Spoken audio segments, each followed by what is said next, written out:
The millionaire CEO went pale when his ex stood before him with twins who shared his face. The hall glittered like a slice of the future. Glass walls rose on every side, sleek screens floated in midair, and rows of industry leaders sat in perfect silence, eyes fixed forward. Cameras blinked softly, microphones waited, and the air carried the polished stillness of a room that knew power when it saw it. At the center of it all stood Chandler Glover, tall, composed, impeccably dressed in a tailored suit that fit him like armor. His posture was effortless, the kind of confidence earned through years of control, discipline, and victories no one else could claim. The subtle glow of the holographic display behind him reflected against his face, outlining a man who appeared untouchable. His voice moved smoothly through the space as he presented his company's latest breakthrough, every word measured, every pause deliberate. This was his stage, his world, his domain. The audience leaned in instinctively, accustomed to following his every syllable. To anyone watching, he looked like the man who had mastered everything, time, technology, and people alike. Then, mid-sentence, his gaze shifted, not by choice, not casually. His eyes landed on two figures in the front row, a boy, a girl, side by side, watching him. Something invisible tightened in his chest. His breath wavered, just enough to be noticed by no one but himself. For a fraction of a second, the hall around him softened, the lights dimmed, and the audience blurred into a single distant hum. Chandler did not move, but inside, everything did. Their eyes met his, directly, unflinching, impossible to ignore. Not the curious stare of students, not the polite attention of guests.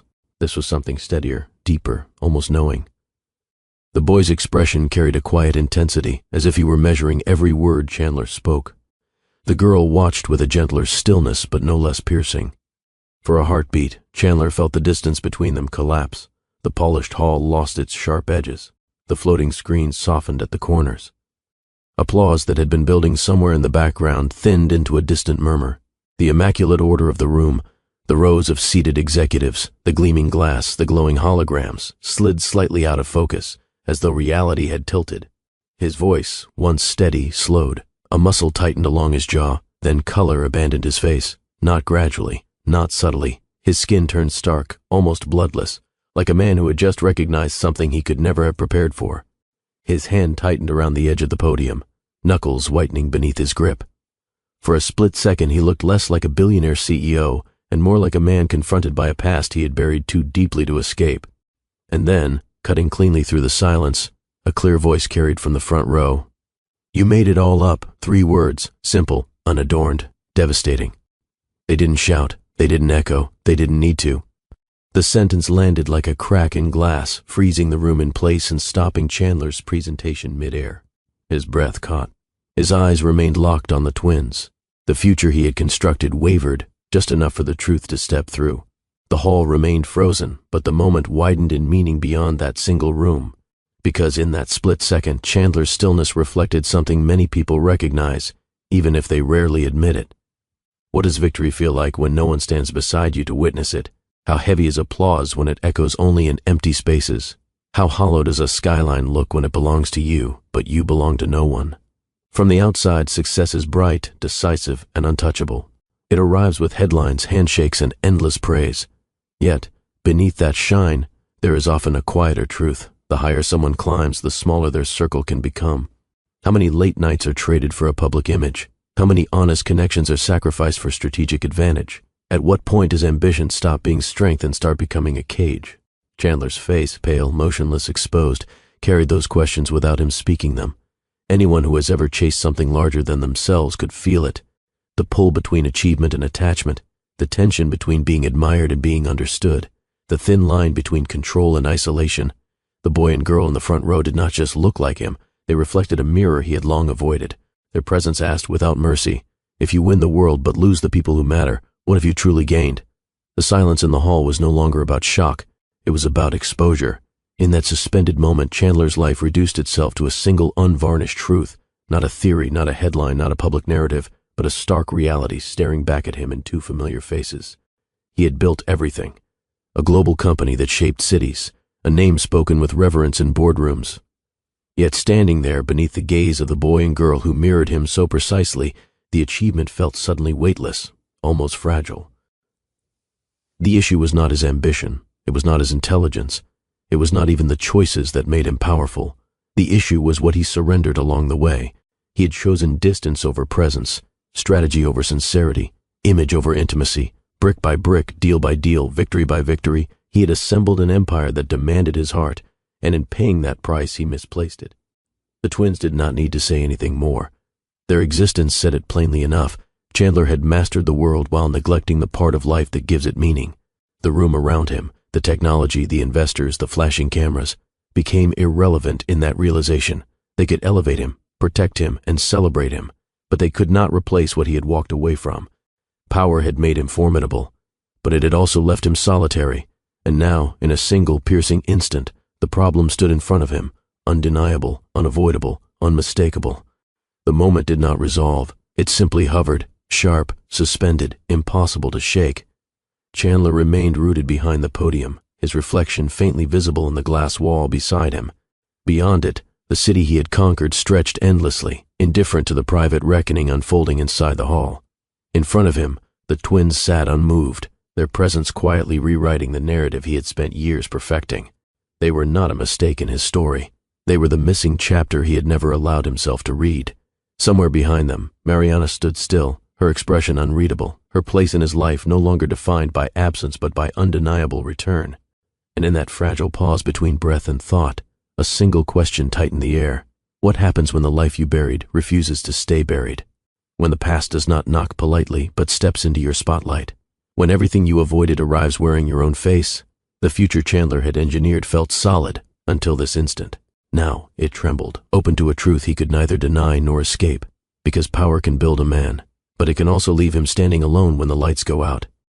If stories like this, honest, grown, and unsweetened, keep you leaning forward, stay with me. Like, subscribe, and follow along for narratives that feel real, not polished fables. The penthouse sat higher than most people ever dared to live. Glass wrapped every wall, erasing the boundary between inside and out. Manhattan spread beneath it like an endless grid of light, traffic sliding through streets in quiet, luminous streaks, office towers glowing in isolated squares, bridges cutting clean lines across the dark water. Up here the city felt distant, controlled, owned. No noise reached this height, no crowd pressed in, no sirens intruded. The chaos below existed, but only as something to look at, never something to feel. Chandler Glover stood alone at the window, not posed, not performing, simply still. A low table behind him held a half-empty crystal glass of whiskey. The amber liquid caught faint reflections of the skyline, shimmering briefly when he shifted his weight. The room itself was immaculate, minimalist, expensive, untouched by anything personal. No photographs on the walls, no keepsakes on the shelves. Nothing that revealed what mattered to him. His reflection floated faintly in the glass before him, sharp suit, calm face, carefully arranged composure. To anyone looking up from the streets, this was the picture of a man who had everything, but the silence around him was thick, not peaceful, not comfortable, heavy. It pressed against the wide space like an invisible weight, reminding him how vast and empty it felt when no one else occupied it. The city breathed below him, alive and constant, yet up here he stood in isolation, separated from the very world he shaped. He lifted the glass, took a slow sip, and watched the lights flicker across the horizon. Power had placed him above the city, but it had also placed him alone. To the world, Chandler Glover was certainty made human. His name carried weight in every major capital. His company's technology ran beneath streets, inside networks, and across skylines that glittered on magazine covers. When he spoke at conferences, rooms leaned forward. When he invested, markets shifted. When he walked into a boardroom, conversations softened before they even began. Headlines framed him as a builder of the future.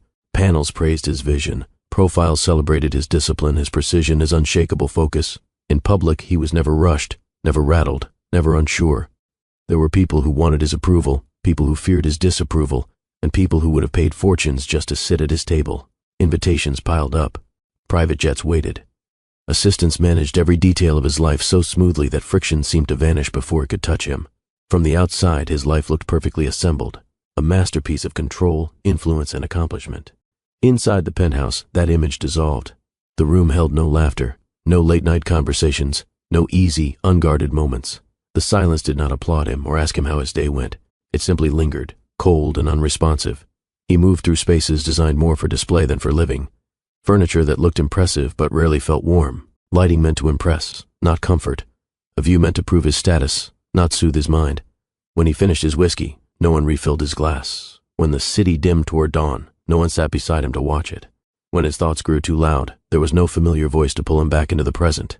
Chandler had become a public monument, admired, analyzed, emulated, yet increasingly detached from anything intimate or personal. The legend stood tall. The man inside it felt quietly diminished. Queens lived in the cracks of his memory, a narrow apartment on the 4th floor of a walk-up building that always smelled faintly of cleaning chemicals and old cooking oil. Peeling paint curled at the edges of the walls. Floorboards creaked like they were tired. In winter, the windows rattled when the wind pressed too hard. There was one lamp in the living room that flickered if you touched it wrong. Chandler remembered that most clearly, the way the light trembled whenever someone moved too quickly. His mother worked constantly.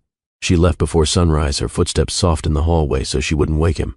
She came back long after dark, shoulders slumped, hands rough, eyes heavy with exhaustion. Some nights he pretended to be asleep just so he wouldn't see how tired she looked.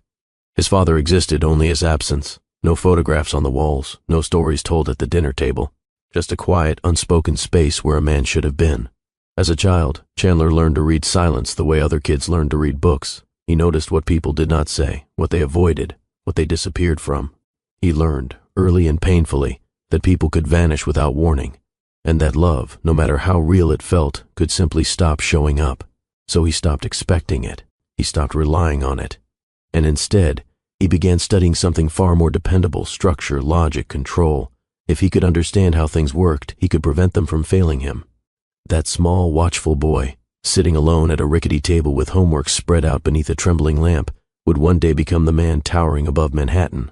But back then, he was just a child who believed one quiet truth: if you were not strong enough, you could be left behind.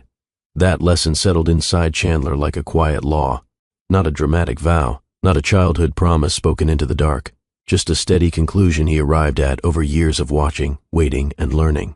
People left. Circumstances shifted. Affection faded. Presence could not be relied upon. Power, however, did not disappear. If he controlled his environment, no one could abandon him. If he mastered his work, no one could outmaneuver him. If he became indispensable, no one could discard him. Safety in his mind did not come from being loved. It came from being untouchable. He began to shape himself around that idea. He studied harder than everyone around him. He spoke less, observed more, and treated every setback like data instead of pain. Where others sought comfort, he sought leverage. Where others leaned on people, he leaned on results. By the time he reached adulthood, the belief was fully formed, clear and unyielding. Power meant stability. Control meant protection. Achievement meant survival. It was not cruelty that guided him. It was caution hardened into strategy. And that single conviction became the invisible engine behind every sleepless night, every calculated decision, every relentless push toward the top. It built the empire. But it also laid the foundation for the emptiness now standing silently behind him in that glass-walled penthouse. The whiskey glass in Chandler's hand was lighter now, its surface catching brief reflections of the city before they slipped away. He turned slightly from the window, letting his eyes travel across the penthouse, not with pride, but with a quiet assessment. The marble floors, the seamless glass, the furniture selected by designers who had never met him, only his reputation. Every detail signaled control, precision, dominance, yet nothing in the room responded to him. No movement, no warmth, no trace that another person had ever truly existed within these walls. He stepped closer to the window again, standing at the exact height where Manhattan appeared almost miniature. From up here, traffic became glowing threads, people became dots, problems became distant. It was a perspective he had carefully engineered. Distance equaled clarity, height equaled authority, detachment equaled strength. That was the framework he had built his life upon: quiet, disciplined, efficient, and deeply solitary. He raised the glass once more, letting the amber liquid sit on his tongue before swallowing. The burn was mild, familiar, almost comforting in its consistency. Unlike people, it never surprised him. Below, the city pulsed on without him, business continuing, deals forming, lives intersecting in ways he would never see. He owned pieces of it, shaped systems within it, influenced its direction, yet remained separate from its human current. That separation had been intentional. Necessary, he had always told himself. He rested his palm against the cool glass of the window, feeling nothing but the barrier between him and everything he had worked to command. For years, this view had validated him. Every light represented a success, every skyline a reminder of his ascent. It proved that his belief had worked, that power had kept him safe, unassailable, beyond harm. But tonight, the same view felt different. Not triumphant, not empty either, just revealing. The man reflected faintly in the glass was composed, immaculate, untouchable in appearance. Yet beneath that polished surface stood the same boy from Queens, still waiting under a flickering lamp, still wary of anyone who might leave. Chandler did not soften. He did not break. He simply stood there, suspended between the life he had built and the parts of himself he had buried to build it. The city glittered. The penthouse hovered above it. The cafe sat on a quiet corner, wedged between a narrow bookstore and a small flower shop that always seemed awake before the rest of the block. From the outside, it looked unremarkable. Faded brick, tall windows fogged slightly from the warmth inside, a hand-painted sign that hung just a little crooked. But once you stepped in, the air changed. Fresh coffee mingled with the faint scent of baked bread, and low conversation drifted through the room like a gentle current. Wooden tables lined the space, worn smooth by years of use. Soft lamps cast a steady glow over shelves stacked with mugs, glass jars of sugar, and small potted plants that leaned toward the light. A slow, unobtrusive jazz melody threaded through the background, never loud enough to demand attention. Chandler sat in the far corner, not because he wanted privacy, though he appreciated it, but because it offered the clearest view of the room and the street beyond. His laptop lay open in front of him, battered with peeling stickers from tech conferences long past. Thick textbooks were stacked haphazardly at his elbow, their pages dog-eared and marked with frantic notes. 3 empty coffee cups formed a small, uneven line beside him.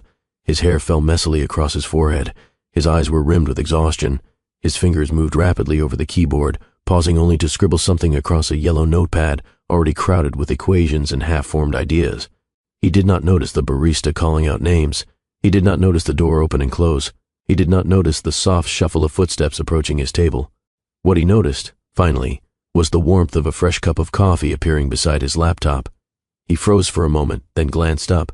A young woman stood there, holding a small tray against her chest. She wore a simple jacket over a floral blouse, her dark hair pulled back loosely, a few strands brushing her cheek. Her expression was not intrusive, only observant, the kind of attention that came from genuine care rather than curiosity. Chandler blinked. "I didn't order this," he said, his voice low and rough from hours of silence. She offered a gentle smile. "You look like you forgot the world exists," she replied calmly. "And people who forget the world usually forget to drink anything that isn't caffeine." For the first time in hours, his fingers stilled. He studied the cup, steam curling upward in delicate lines, then back at her.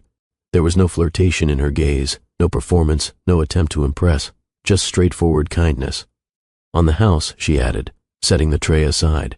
"Think of it as a civic duty." A faint, almost reluctant breath left him, somewhere between a laugh and a sigh. "Civic duty?" he repeated. She nodded. Keeping brilliant but reckless people alive long enough to finish their work. Something in her tone disarmed him.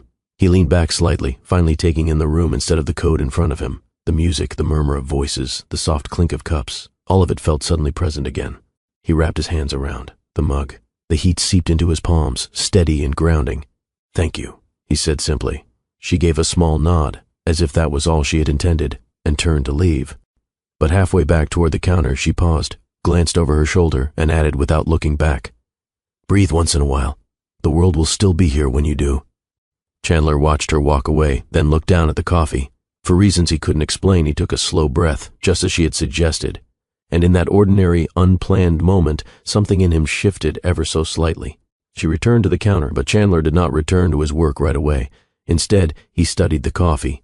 Real coffee this time, not the burnt, forgotten cups he had abandoned hours earlier. He took a careful sip. It was warm, balanced, not rushed, the kind of drink made by someone who paid attention. A few minutes later, she passed his table again, collecting an empty mug from another customer. Chandler caught her eye almost by accident. "Did you poison this?" he asked, lifting his cup slightly. She stopped, brows lifting in mild amusement. "If I wanted to poison you, I'd have done it before you finished 3 cups and ruined your taste buds," she replied evenly. He huffed out a quiet laugh before he could stop himself. That seemed to surprise him more than it surprised her. She glanced briefly at his laptop, then at the clutter of books and notes. "Finals?" she asked. "More like survival," he said. "Deadlines, prototypes, investors who think sleep is a weakness." She leaned against the back of the chair across from him, not sitting, not intruding, just present. "What are you building that requires that much self-destruction?" Chandler hesitated. He was used to summarizing his ideas in polished pitches, clean slides, sharp bullet points, confident promises. But something about her tone, calm, grounded, uninterested in spectacle, made that feel wrong. "Something that's supposed to make cities safer," he said finally. "Smarter infrastructure, better security, fewer systems failing when people actually need them." She tilted her head slightly, considering him. That's ambitious, she said, not impressed so much as thoughtful. He shrugged. Ambition is the only thing I can afford. She didn't challenge him. She didn't pity him. She simply accepted the statement and asked another question. Why that?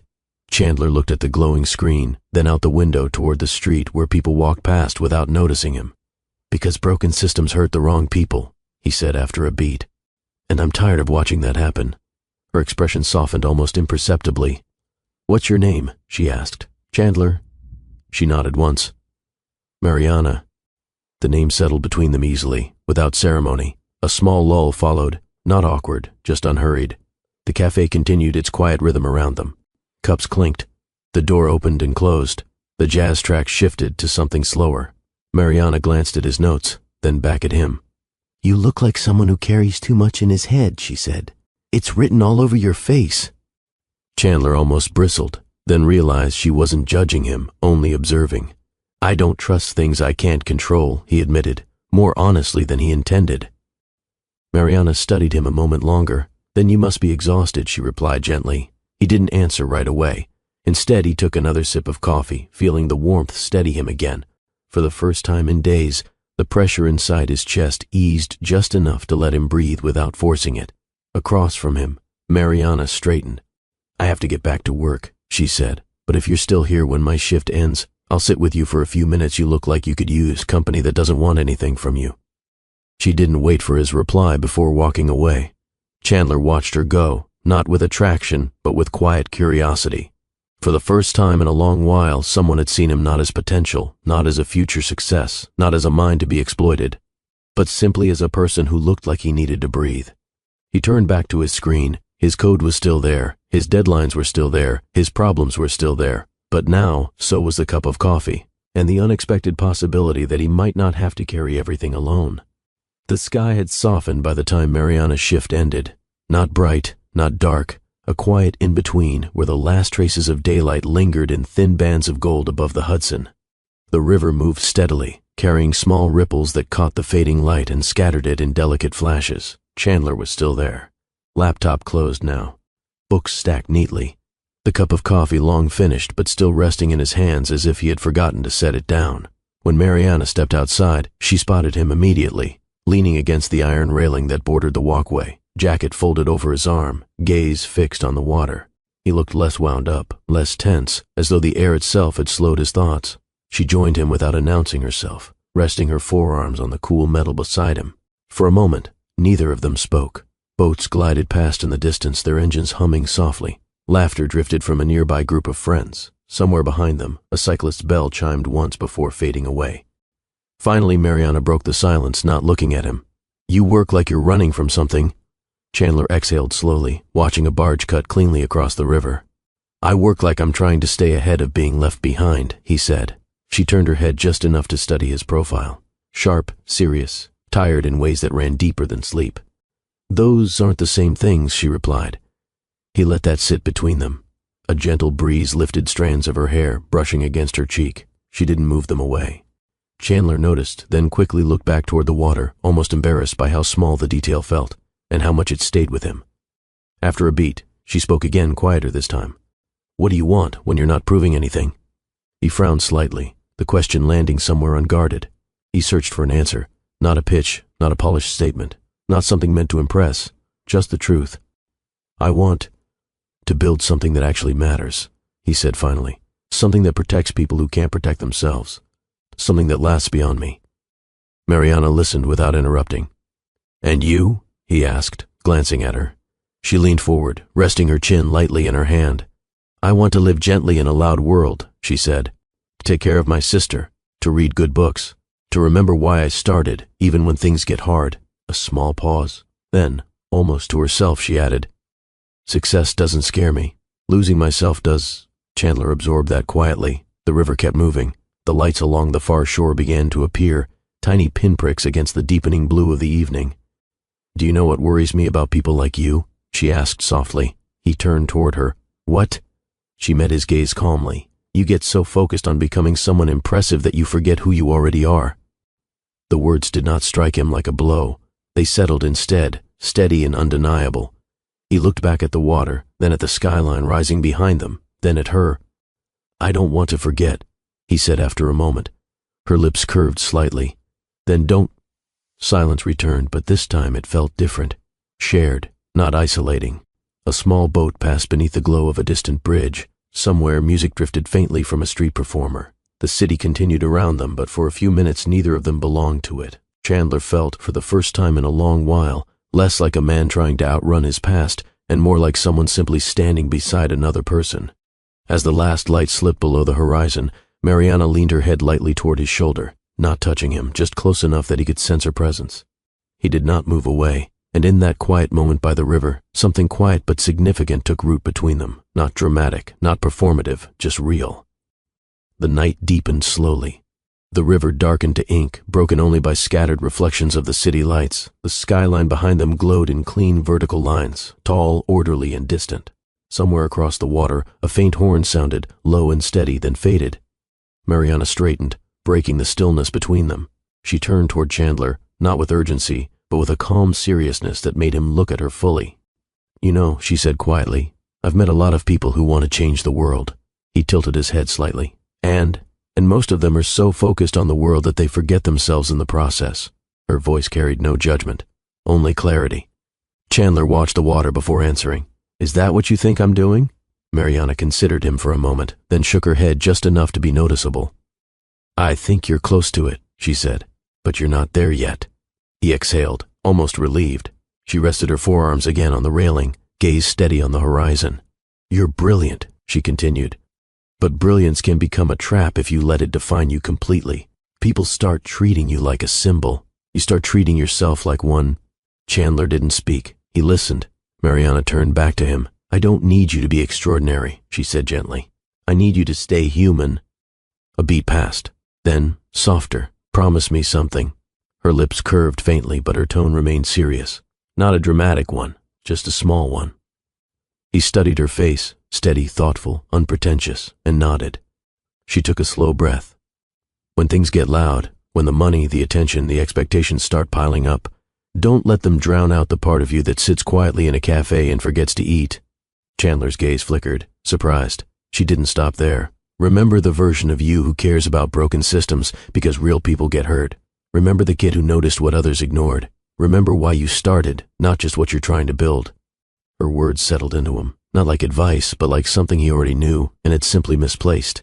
He looked back at the river, then at the city, then finally at her. "And if I forget?" he asked quietly. Mariana met his eyes without hesitation. "Then I'll remind you." A small, unguarded breath left him. Not quite a laugh, not quite a sigh, just something honest. For a moment, neither of them spoke. The night wrapped around them gently. The river moved. The city breathed. Life continued at its steady pace. Chandler shifted slightly closer, close enough now that the space between them felt deliberate. "I've never had anyone ask me to remember who I am," he admitted. Mariana didn't look away. "Most people ask you to become something," she said. "I'm asking you not to lose yourself in it." He let that sit. Then, quietly, "I think I needed to hear that." She gave a small nod, satisfied not by being right, but by being understood. They stood there a little longer, not talking, not performing, not pretending, simply existing side by side, grounded by the river beneath them and the city beyond it. In that unremarkable, deeply human moment, Chandler felt something he hadn't felt in years, not pressure, not urgency, just presence. The lights along the river had fully awakened now, stretching in long, steady lines that mirrored themselves across the water. A faint chill moved through the air, the kind that signals the night has settled in for good. Somewhere behind them, the last of the cafe's customers filtered out, the door chiming softly before closing again. Mariana shifted slightly, breaking the quiet between them. "I should head home," she said, not in a rush, just with the natural pull of responsibility. "My sister will wonder if I've disappeared." Chandler straightened as well, reluctant in a way he didn't quite recognize. "Of course," he replied. They faced each other properly now, the river at their backs, the city humming faintly around them. For a second neither spoke.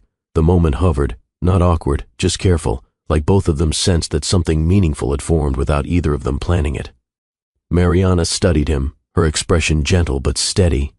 "You'll be fine tonight," she said. "You look less trapped in your own head." A corner of his mouth lifted before he could stop it. "That's your coffee," he said. She tilted her head, and maybe a little of my stubborn honesty. He nodded slowly, then grew more serious. Thank you, he added, quieter now, not just for the coffee. She didn't ask what he meant. She seemed to understand. A small beat passed. Then, almost casually, though the words carried weight, she said, "Remember what we talked about?" He met her gaze. "I will." She didn't demand proof. She didn't make it dramatic. She simply accepted his answer. Mariana turned to leave, taking a few steps toward the path that curved along the river. Halfway there she paused, glancing back once more. "If you get lost in all of this one day," she said, gesturing faintly toward the skyline, "don't pretend you were always meant to." Chandler watched her for a long moment. "I won't," he said. She gave a small nod, not quite a smile, not quite farewell, then continued walking, her figure growing smaller against the glowing city behind her. Chandler remained where he was. The river moved steadily before him. The bridge lights shimmered. The distant hum of Manhattan rolled across the water like a slow, constant breath. He turned back toward the skyline, but something inside him had shifted. The buildings no longer felt like a challenge to conquer or a mountain to climb. They felt like a responsibility, something that required clarity, restraint, and above all, memory. He thought of the flickering lamp in Queens. He thought of the empty space where his father should have been. He thought of the relentless pace that had driven him for years. And then he thought of Mariana, calm, perceptive, unafraid to speak plainly, unafraid to see him as more than potential or prestige. Slowly, Chandler walked a few steps along the railing, letting the night air fill his lungs. He did not make grand resolutions. He did not swear to change overnight. He simply held one steady idea in his mind, not flashy, not complicated, just enduring. When the world grows too bright, when success becomes blinding, when expectations become deafening, he would remember the man who sat in a quiet cafe with too many empty cups, and the woman who asked him to stay human.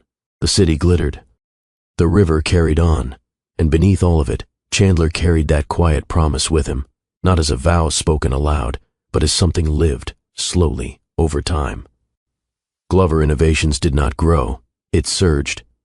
What had begun as a cramped office with mismatched chairs, humming servers, and whiteboards crowded with half-erased equations quickly became something far larger than Chandler had ever imagined. First came a sleek headquarters in Lower Manhattan, glass, steel, and open workspaces filled with young engineers who spoke in algorithms and slept beneath their desks. Then satellite offices appeared in Boston, San Francisco, London, and Singapore, each carrying the same minimalist design and relentless pace. Contracts multiplied. City governments sought his systems to modernize transit networks. Financial institutions relied on his security platforms. Telecommunications companies integrated his technology into their global infrastructure. Every quarter brought bigger numbers, bolder headlines, and a longer list of partners who wanted his name attached to their projects. Chandler moved through it all with surgical precision. Days blurred into nights. Meetings bled into presentations. Flights became routine, time zones irrelevant, sleep optional. His calendar was a mosaic of back-to-back commitments, strategy calls at dawn, negotiations at noon, keynote speeches by evening. Board members spoke of him in hushed admiration. Investors treated his word like certainty. Competitors studied his moves as if they were chess strategies. Inside the company, his presence commanded quiet respect. When he walked the floor, conversations paused, not out of fear, but out of reverence for the mind behind the machines shaping their world. Yet amid this expansion, Chandler rarely slowed.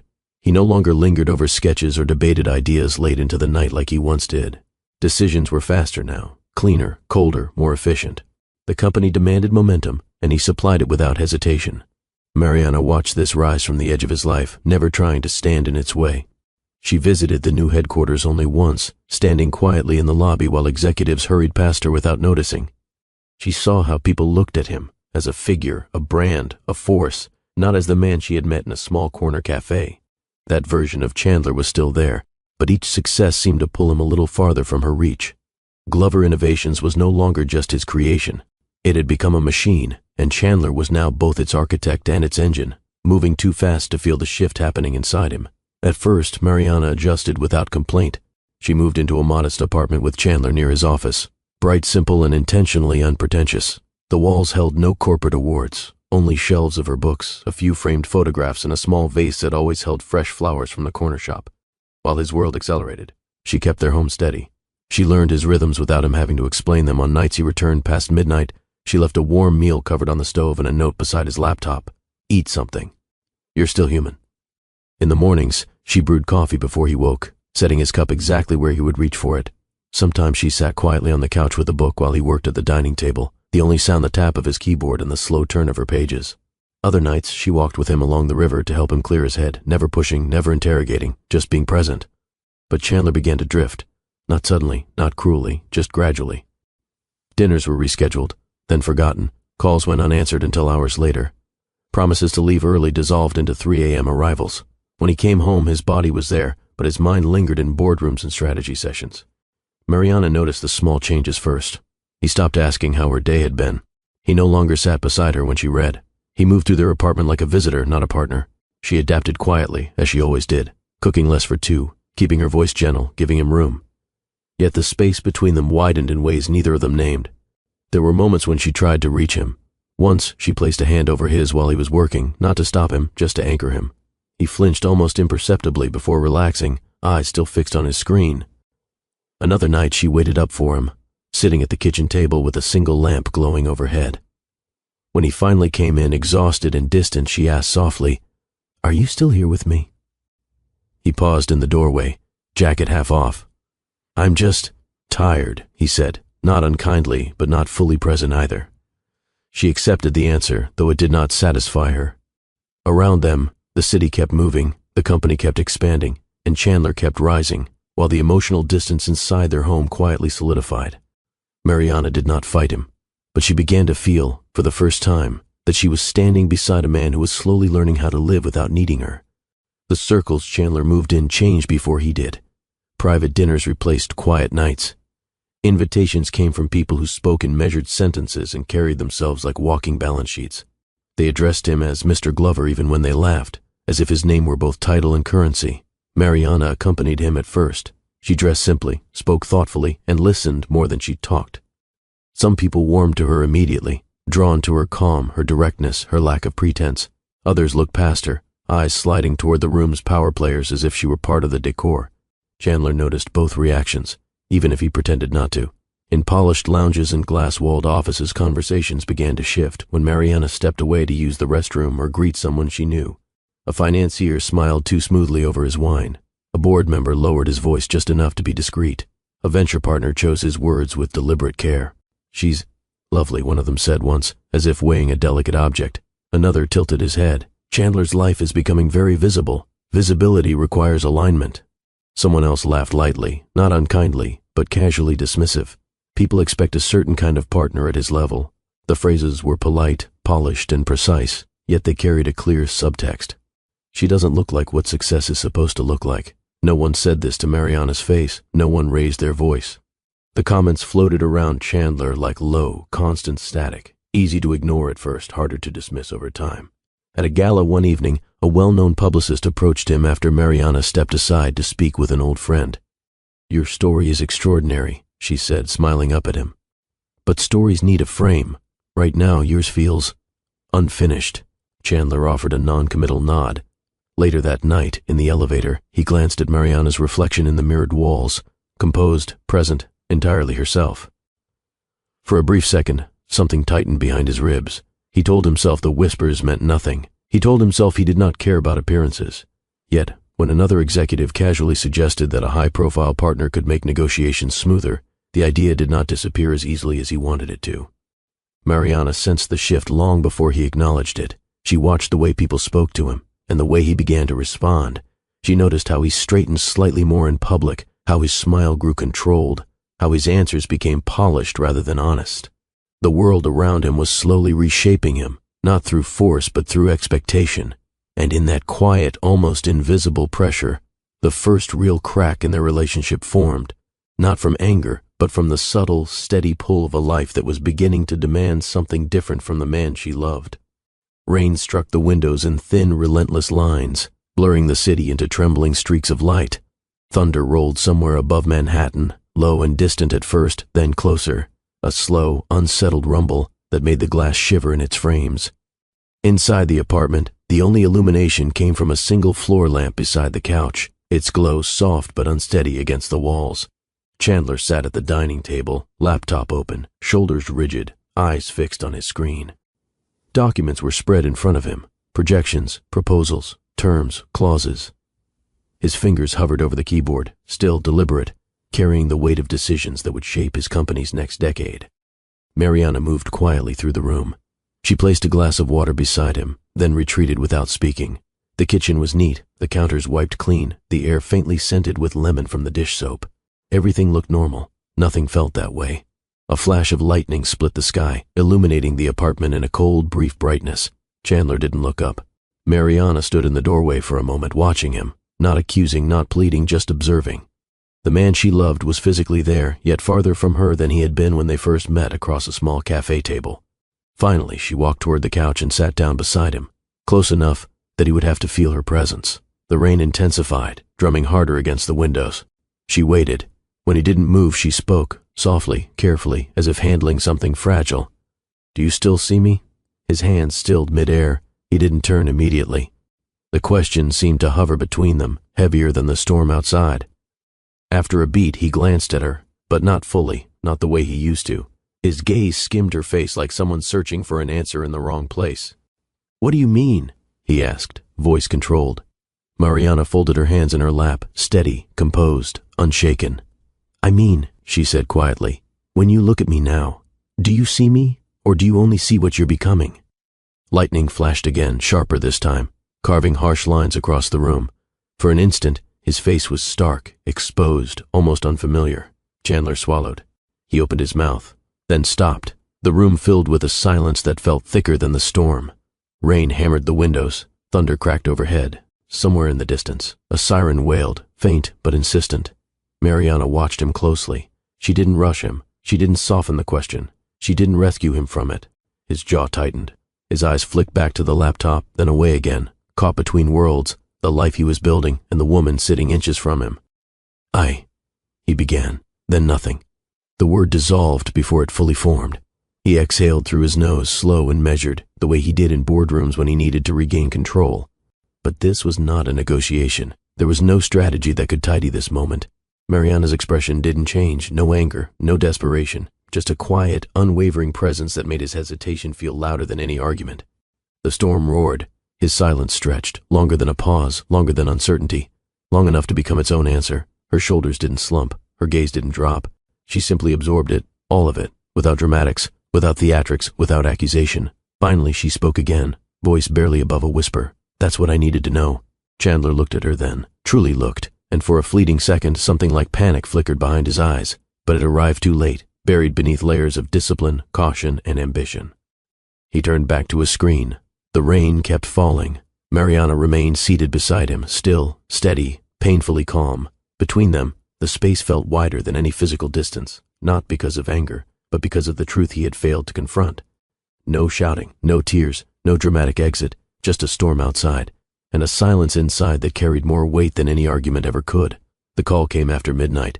Chandler stood in his office at Glover Innovations, lights low, city stretched out beyond the glass like a field of disciplined brightness. The floor was quiet now. Most of his team had gone home hours earlier. Only a faint hum from the building systems remained, steady and impersonal. His phone rested against his ear. On the other end was a consortium that did not bother with small talk. Their representatives spoke in measured tones, confident, unhurried, certain of their influence. They did not threaten him. They did not need to. They outlined a future. Global expansion on a scale he had only sketched in late-night drafts. Access to governments, infrastructure contracts, and financial backing that could make Glover Innovations untouchable. His technology embedded in cities across continents, his name woven into systems that would outlast him. The kind of power most founders never even came close to touching. Chandler listened in silence. He walked slowly toward the window as they spoke, eyes moving across the skyline he already dominated.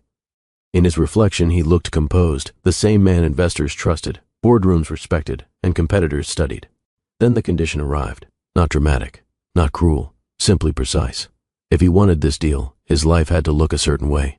No complicated attachments, no visible vulnerabilities, no personal narratives that could be framed as distractions or liabilities, no relationship that could be spun into weakness by rivals or the press. In their words, he needed to appear unencumbered, married only to his work, fully aligned with the machine he had built. They spoke as if they were describing a technical requirement, not a human one. Chandler stopped moving. The city lights shimmered against the glass, steady and indifferent. His reflection hovered over them, powerful, isolated, unmistakable. He did not argue. He did not react. He simply absorbed. When the call ended, the office felt unnaturally quiet, as though the air itself were holding its breath. Chandler lowered the phone and stood there for a long moment, the weight of the choice pressing in from all sides. Not loud, not chaotic, just inescapable. Outside, Manhattan continued without hesitation. Inside him, something shifted, not yet breaking, but bending. Most windows in the neighboring buildings were dark now, a scattering of lights remaining like stubborn stars. The elevator hummed upward with slow, mechanical patience, its mirrored walls reflecting his face from different angles, calm, unreadable, polished. When the doors opened, the apartment was softly lit. Mariana sat at the dining table, a book open before her, though she clearly hadn't been reading. A single lamp glowed overhead, its light pooling gently across the wood. 2 cups of tea rested on the table untouched. She looked up as he stepped inside, not with accusation, not with relief, just quiet attention. Chandler removed his jacket and draped it over the back of a chair. His movements were controlled, almost careful, as though he were moving through a space that had suddenly become fragile. "Late night?" she asked, voice steady. "Long one," he replied. He sat across from her, his chair making a faint scrape against the floor. For a moment, neither spoke. The ticking of the clock on the wall filled the space between them, precise, unhurried, impossible to ignore. Mariana folded a corner of her page and closed the book. "You look different," she said softly. He met her gaze. Different? How? She studied him, not searching for weakness, but trying to understand. "Like your mind is somewhere very far away," she said, "and you're deciding something that doesn't include this room." Chandler exhaled slowly. He considered deflecting. He considered summarizing. He considered turning it into business language that felt safer. Instead, he chose honesty. Not complete, but real. "They made an offer," he said. Her expression did not change. "Investors?" He nodded. Mariana wrapped her hands around her teacup, feeling its warmth, though she did not drink. "It's everything," he admitted. "Global scale, influence, the kind of backing that makes failure almost impossible." Silence settled again, gentler this time. She leaned back slightly in her chair, watching him with a clarity that made him feel both seen and unsettled. "What's the cost?" she asked quietly. Chandler's jaw tightened almost imperceptibly. "They want my life to look uncomplicated," he said carefully. "No visible entanglements, no personal distractions. A clean narrative." Her fingers stilled around the cup. "A clean narrative," she repeated softly, tasting the words. He looked at her then, really looked. The woman who had stood beside him before headlines, before power, before people treated his name like a title. Mariana did not raise her voice. She did not scoff. She did not demand. She simply leaned forward, resting her forearms on the table between them, her tone steady, grounded, unmistakable. "You don't have to carry this alone," she said. The sentence landed with quiet force, not dramatic, not pleading, just clear. Chandler swallowed. For a moment, the image of his empty penthouse window flickered through his mind. The city beneath him, distant and controlled, yet isolating. And he saw her sitting across from him now, real, present, unwavering.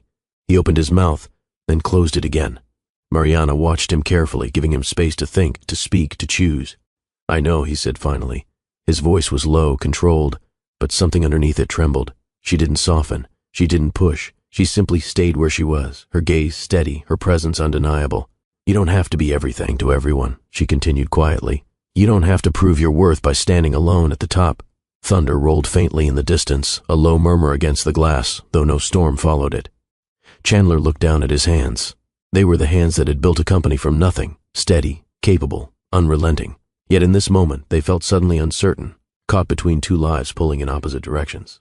Mariana spoke again, not louder, just clearer.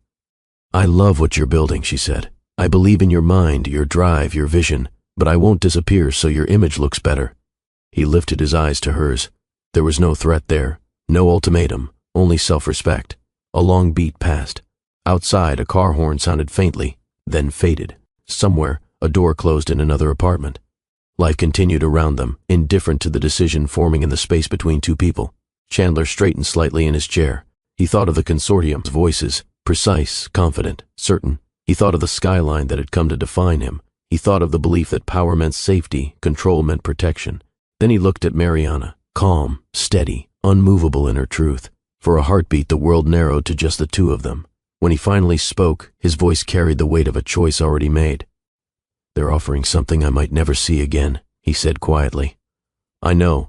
Neither of them pretended this was simple. Neither of them dressed it up. The room held its breath. Chandler's gaze hardened, not in cruelty but in resolve, the kind that had carried him from Queens to the top of Manhattan. Mariana saw it the instant it settled, and in that instant she understood, not with shock, not with anger, but with painful clarity. He had chosen, not yet spoken, but chosen. She straightened, folding her hands neatly in her lap. No tears, no trembling, no dramatics, just quiet acceptance of a truth that had been forming long before tonight. The clock on the wall kept moving. Its steady rhythm felt louder now, as if each second carried more weight than the last. The lamp above the table cast a soft circle of light around them, leaving the edges of the room in shadow. Chandler sat perfectly still. His shoulders were straight, his expression composed. The same focus that had carried him through countless negotiations now settled firmly into place. Mariana watched him, not with desperation, but with quiet clarity, the kind that comes from seeing someone exactly as they are, not as you wish them to be. He spoke at last. Not quickly, not dramatically, deliberately. "I can't walk away from this." The words were calm, final, polished like everything else in his life. Mariana did not flinch. She did not argue. She did not ask him to repeat himself. She simply absorbed it, her hands resting lightly on the table, her posture unchanged. Chandler continued, voice controlled, almost businesslike, the tone he used when a decision was already sealed. "This deal changes everything, for the company, for the cities we'll build, for the systems we'll create. If I hesitate now, I might never get another chance like this." He met her gaze then, searching, not for permission but for understanding. Mariana nodded once, slowly. "I hear you," she said quietly. A small pause stretched between them, not filled with anger, but with something heavier, the quiet fracture of a future they had once imagined together. Chandler leaned forward slightly, his composure cracking just enough to reveal what lay beneath. "I didn't want it to come to this," he said. Her lips pressed together, not in bitterness, but in acceptance. Wanting rarely changes outcomes, she replied evenly. She pushed her chair back and stood, no rushing, no trembling, just measured movement, like someone stepping carefully out of a life they once believed in. Chandler rose halfway, then stopped, unsure whether to reach for her. Mariana walked toward their bedroom without looking back. The apartment felt unnaturally quiet, the kind of silence that seems to deepen when something permanent is happening. Moments later, she returned carrying a small bag, already packed, her coat draped over her arm. Nothing dramatic, nothing theatrical, just practical, prepared, and painfully certain. Chandler watched her, a tightness settling behind his ribs. "Mariana," he said softly. She paused near the door, finally turning to face him fully. Her expression was calm, steady, unbroken, the same strength that had first drawn him to her in a small corner cafe. "I won't ask you to choose differently," she said. "That would mean asking you to become someone you are not." A beat. Then, with quiet precision, "But don't pretend this is inevitable. You are not being pushed. You are choosing." The truth landed cleanly between them. Chandler swallowed. She adjusted the strap of her bag over her shoulder, eyes meeting his one last time. "Maybe one day you'll look back and realize what this cost you," she continued, voice soft but unwavering. "Or maybe you won't. Either way, that will be yours to carry." Her hand moved to the door handle. For a split second, something flickered across Chandler's face, hesitation, regret, a flicker of the boy who once stood under a trembling lamp. Then control returned. Mariana opened the door. The hallway beyond was dim and ordinary, completely indifferent to the life-changing behind her. She stepped through without looking back. The door closed with a quiet, definite click. Not a slam, not a scene, just final. Chandler remained standing in the living room, alone beneath the warm lamp, the echo of her absence settling into every corner of the apartment. Outside, the city continued as if nothing had happened. Lights steady, traffic moving, life unfolding without hesitation. Inside, the choice solidified. He had kept his path. He had lost his person. If you're watching this and feeling that pull between ambition and love, pause for a moment and tell me in the comments, would you choose love or power? She did not disappear with noise. No tearful airport scene, no dramatic train platform, no late-night sprint through crowded streets. Mariana left New York the way she lived in it, quietly, deliberately, and with her dignity intact.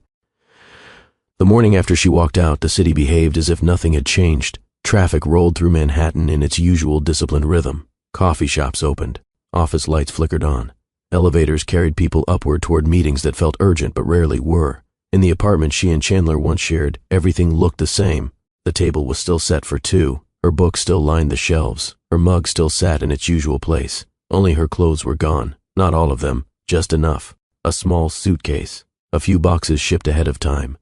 No note left on the counter. No message taped to the door. No explanation framed for anyone to find. Mariana had never needed theatrics to make her point. Chandler noticed first in the smallest ways. The quiet felt different when he came home. Not peaceful, not heavy, simply hollow in places where warmth used to sit. The lamp over the dining table glowed the same, but the chair across from him stayed empty. The apartment echoed faintly when he spoke. He checked his phone out of habit. No missed calls. No messages. He stood in the living room longer than necessary, eyes drifting toward the hallway that led to the bedroom. He did not walk down it. He already knew what he would find.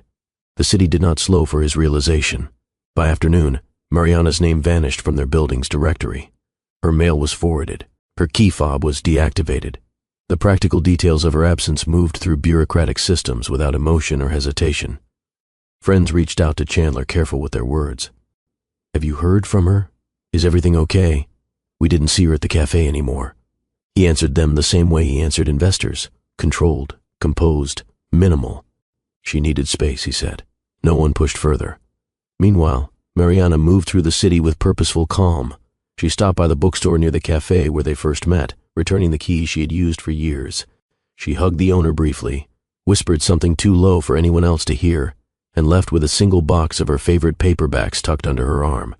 At the cafe, she did not linger.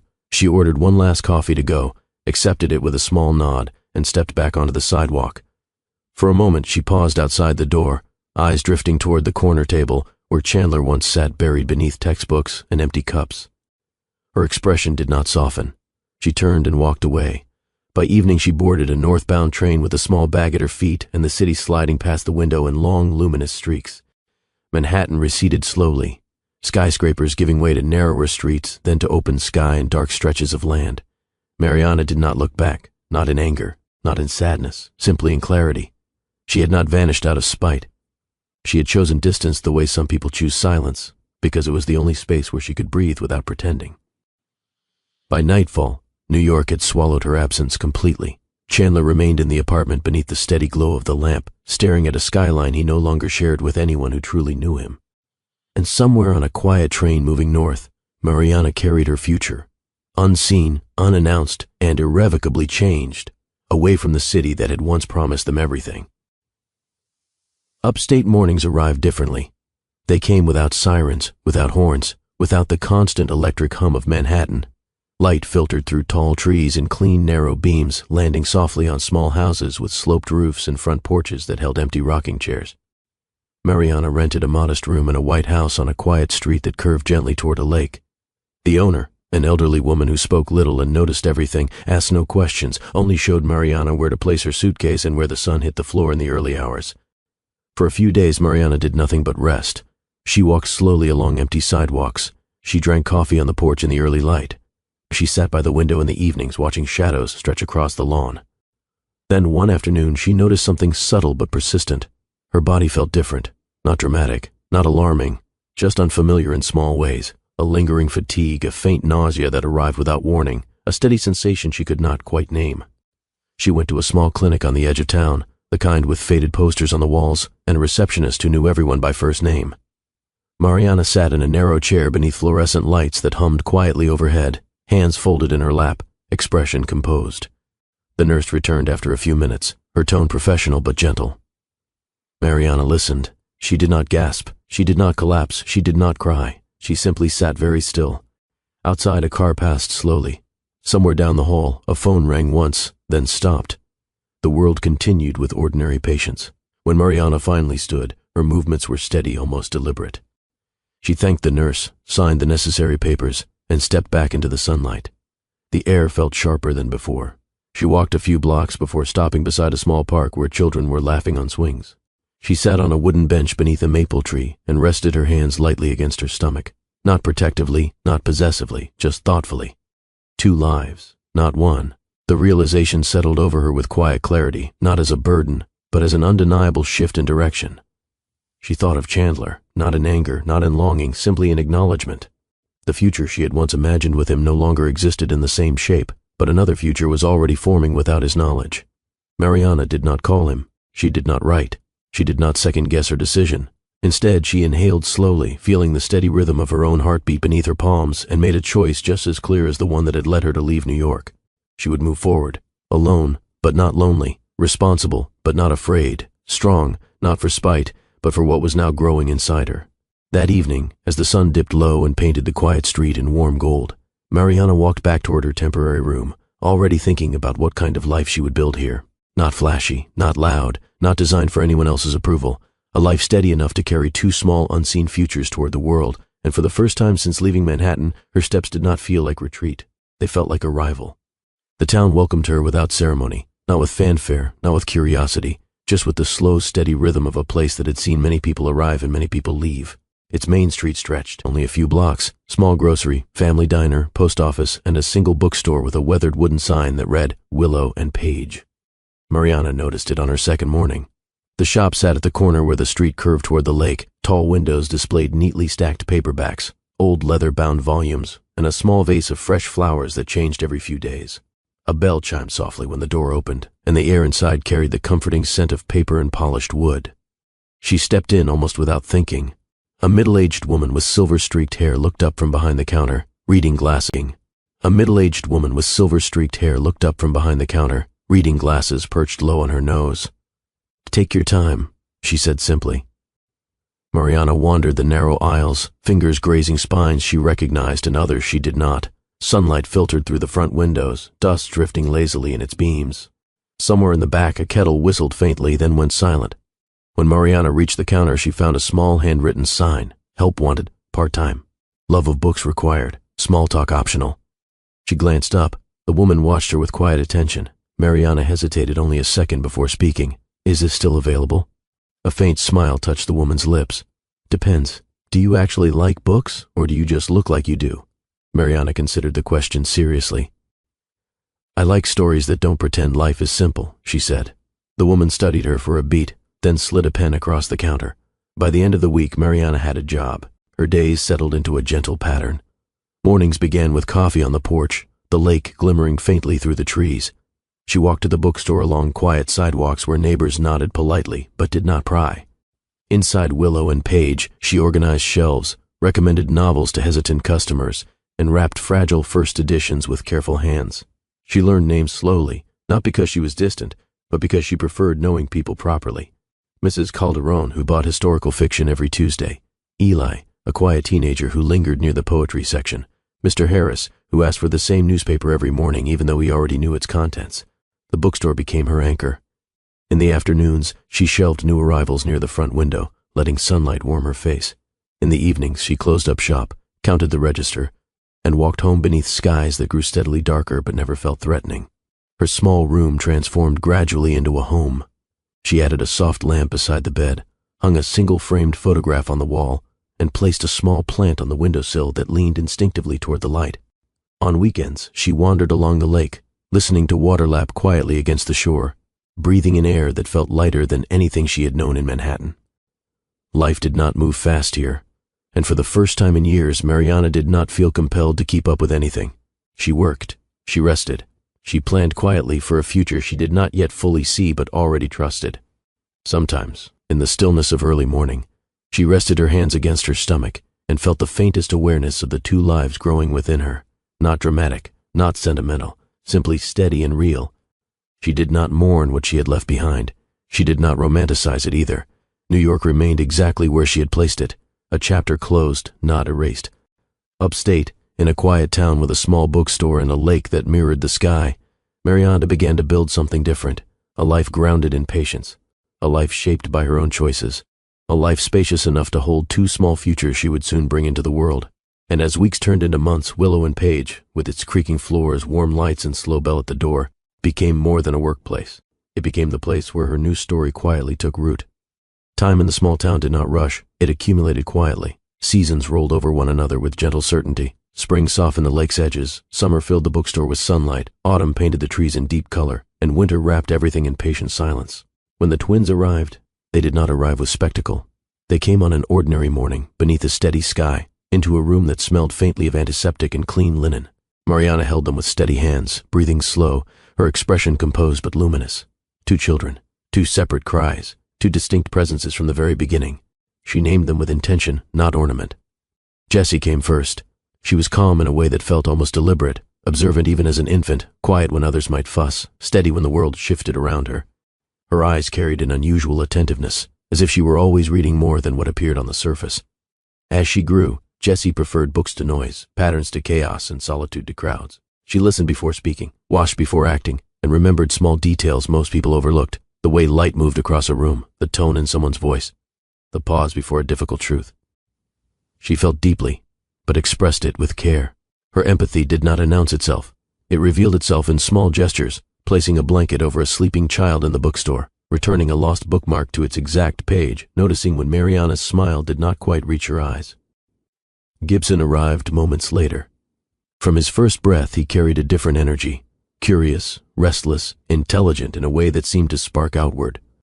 His eyes moved constantly, taking in everything, testing boundaries, asking silent questions about how things worked. As a toddler, he dismantled toys only to rebuild them in unexpected ways. As a child, he filled notebooks with sketches of machines, bridges, and strange devices that looked both imaginative and strangely practical. He spoke quickly, thought faster, and challenged ideas not out of defiance, but out of fascination. Where Jessie observed, Gibson experimented. Where Jessie waited, Gibson acted. Yet beneath his boldness lived a quiet sensitivity he rarely showed. He noticed when people were hurting, and though he did not always know how to comfort them, he felt the pull to try.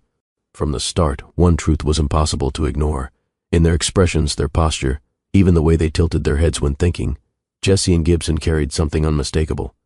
Strangers occasionally paused in the bookstore, glancing twice, unable to explain why the twins felt familiar. Mariana noticed it every day. Same dark eyes, same thoughtful intensity, same quiet seriousness beneath their differences. She never said his name, not in anger, not in secrecy, simply in choice. As they grew older, questions came, gently at first, then with more weight. "Where is our father?" Jessie asked one evening, while arranging books by color on the lower shelf.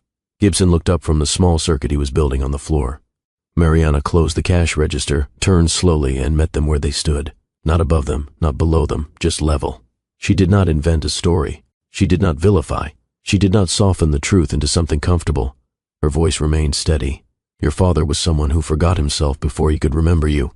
The sentence hung in the air, simple, precise, unforgettable. Jessie absorbed it in silence, fingers resting lightly on a spine of a book. Gibson tilted his head, thinking, processing, filing the words away like a problem he would return to later. Mariana did not elaborate. She did not explain the past in detail. She did not turn the moment into a lesson. She simply stood with them in the truth she had offered. Outside, the lake moved quietly. Inside Willow and Page, the bell chimed as a customer entered. Life continued around them without drama. That line stayed with the twins, not as resentment, not as pity, as clarity. It shaped how they saw the world, how they understood responsibility, memory, and choice long before they fully grasped their own origins. Jessie carried it like a quiet compass. Gibson carried it like a question he would one day test, and Mariana carried them both, steady, unshaken, certain of the life she had chosen to build. Two children, two futures. One mother who refused to pretend that love and power could always share the same path. The bookstore became the center of their small universe. On weekdays, Jessie sat at the low table near the children's section, sketching quietly while Mariana sorted new arrivals. Gibson sprawled on the floor with loose wires, paper diagrams, and whatever broken clock or radio someone had donated to Willow and Page. Customers grew accustomed to them. Some asked polite questions. Most did not. In a town like this, children simply existed in shared spaces without being treated like curiosities.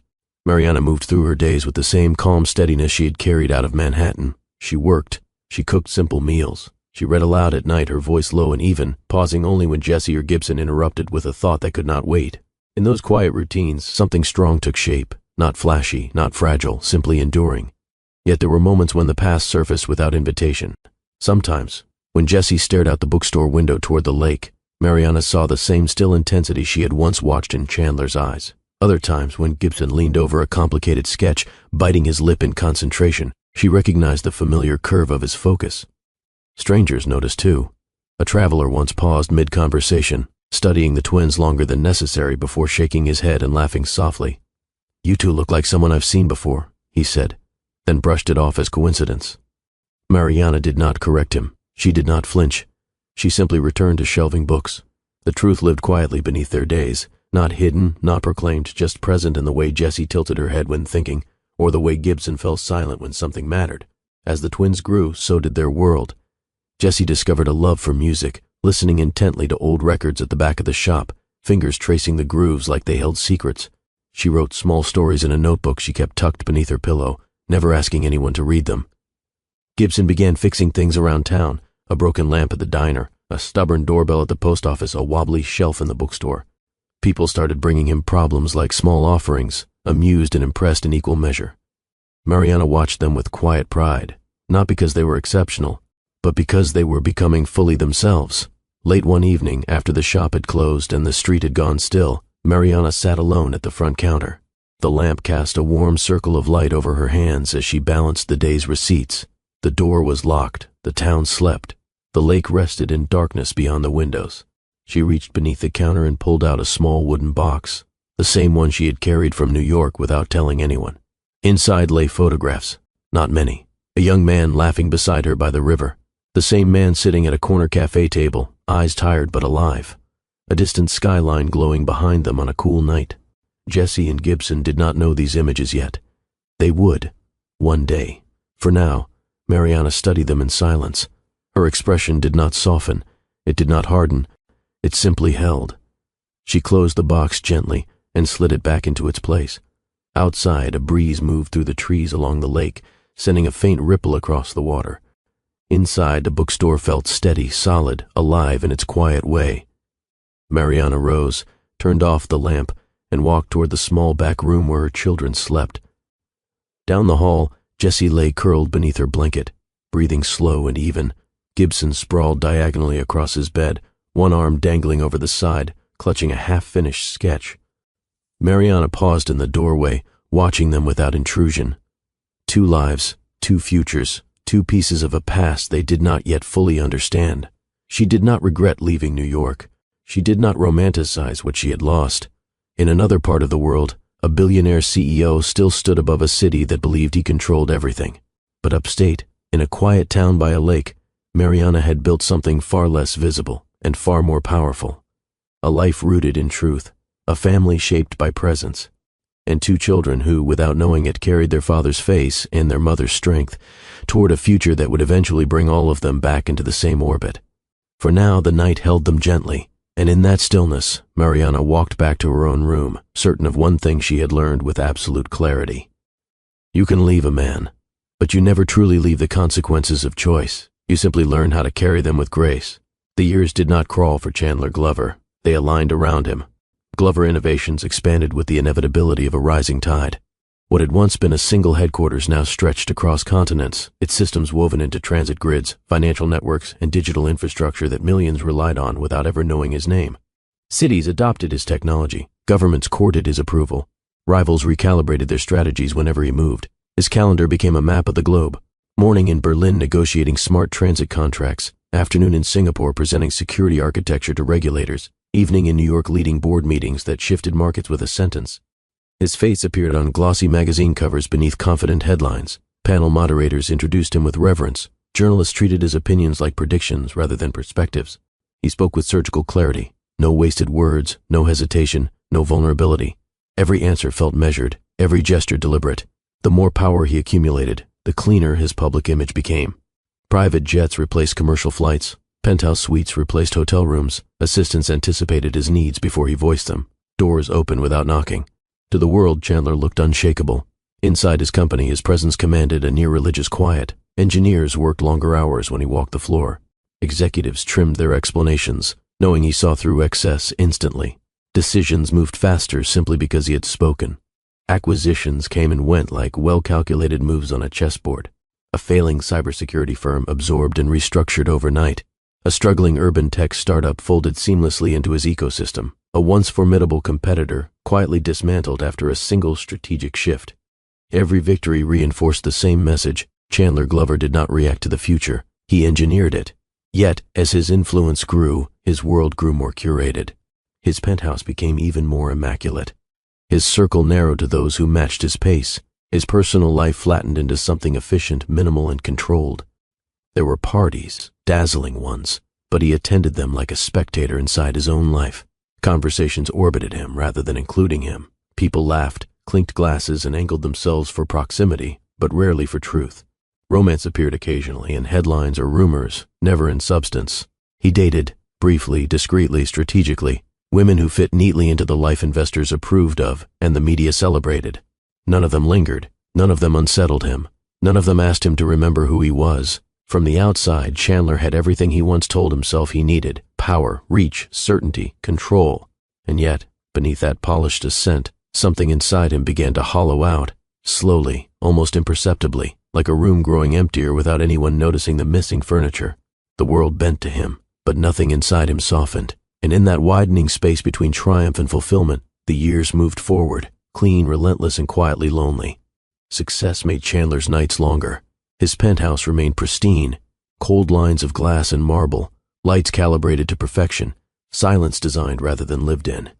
Assistants left only what he asked for. Cleaners arrived before dawn and vanished without trace. Nothing in the space intruded on him. And yet, it was the emptiest place he owned. Most evenings ended the same way. The last meeting closed, the last call disconnected. His team signed off with careful professionalism. The city below shifted into its late-night rhythm. Fewer sirens, slower traffic, lights flickering off one by one in distant towers. Chandler stood at the window, always in the same spot. A glass of whiskey rested loosely in his hand, though he rarely tasted it. His reflection hovered faintly against the skyline, clean suit layered over a field of moving lights. From this height, people became pinpricks, problems became abstractions, and the world looked orderly in a way it never truly was. He did not think of spreadsheets or strategy. He did not rehearse speeches or refine arguments. Instead, his mind drifted, unwillingly at first, then inevitably, to a different river, a different night, a different version of himself. He saw Mariana leaning against the railing, hair brushing her cheek, eyes steady as the water moved beneath them. He remembered the way she spoke without dramatics, the way she listened without flinching, the way she asked him to stay human rather than impressive. Sometimes, the memory arrived as a simple image, her profile against the darkening sky. Other nights it came with sound, the softness of her voice asking, "Do you still see me?" He never reached for his phone. He never searched for her. He told himself he had made his choice with clarity, not regret. Still, the window became a place where that certainty quietly loosened.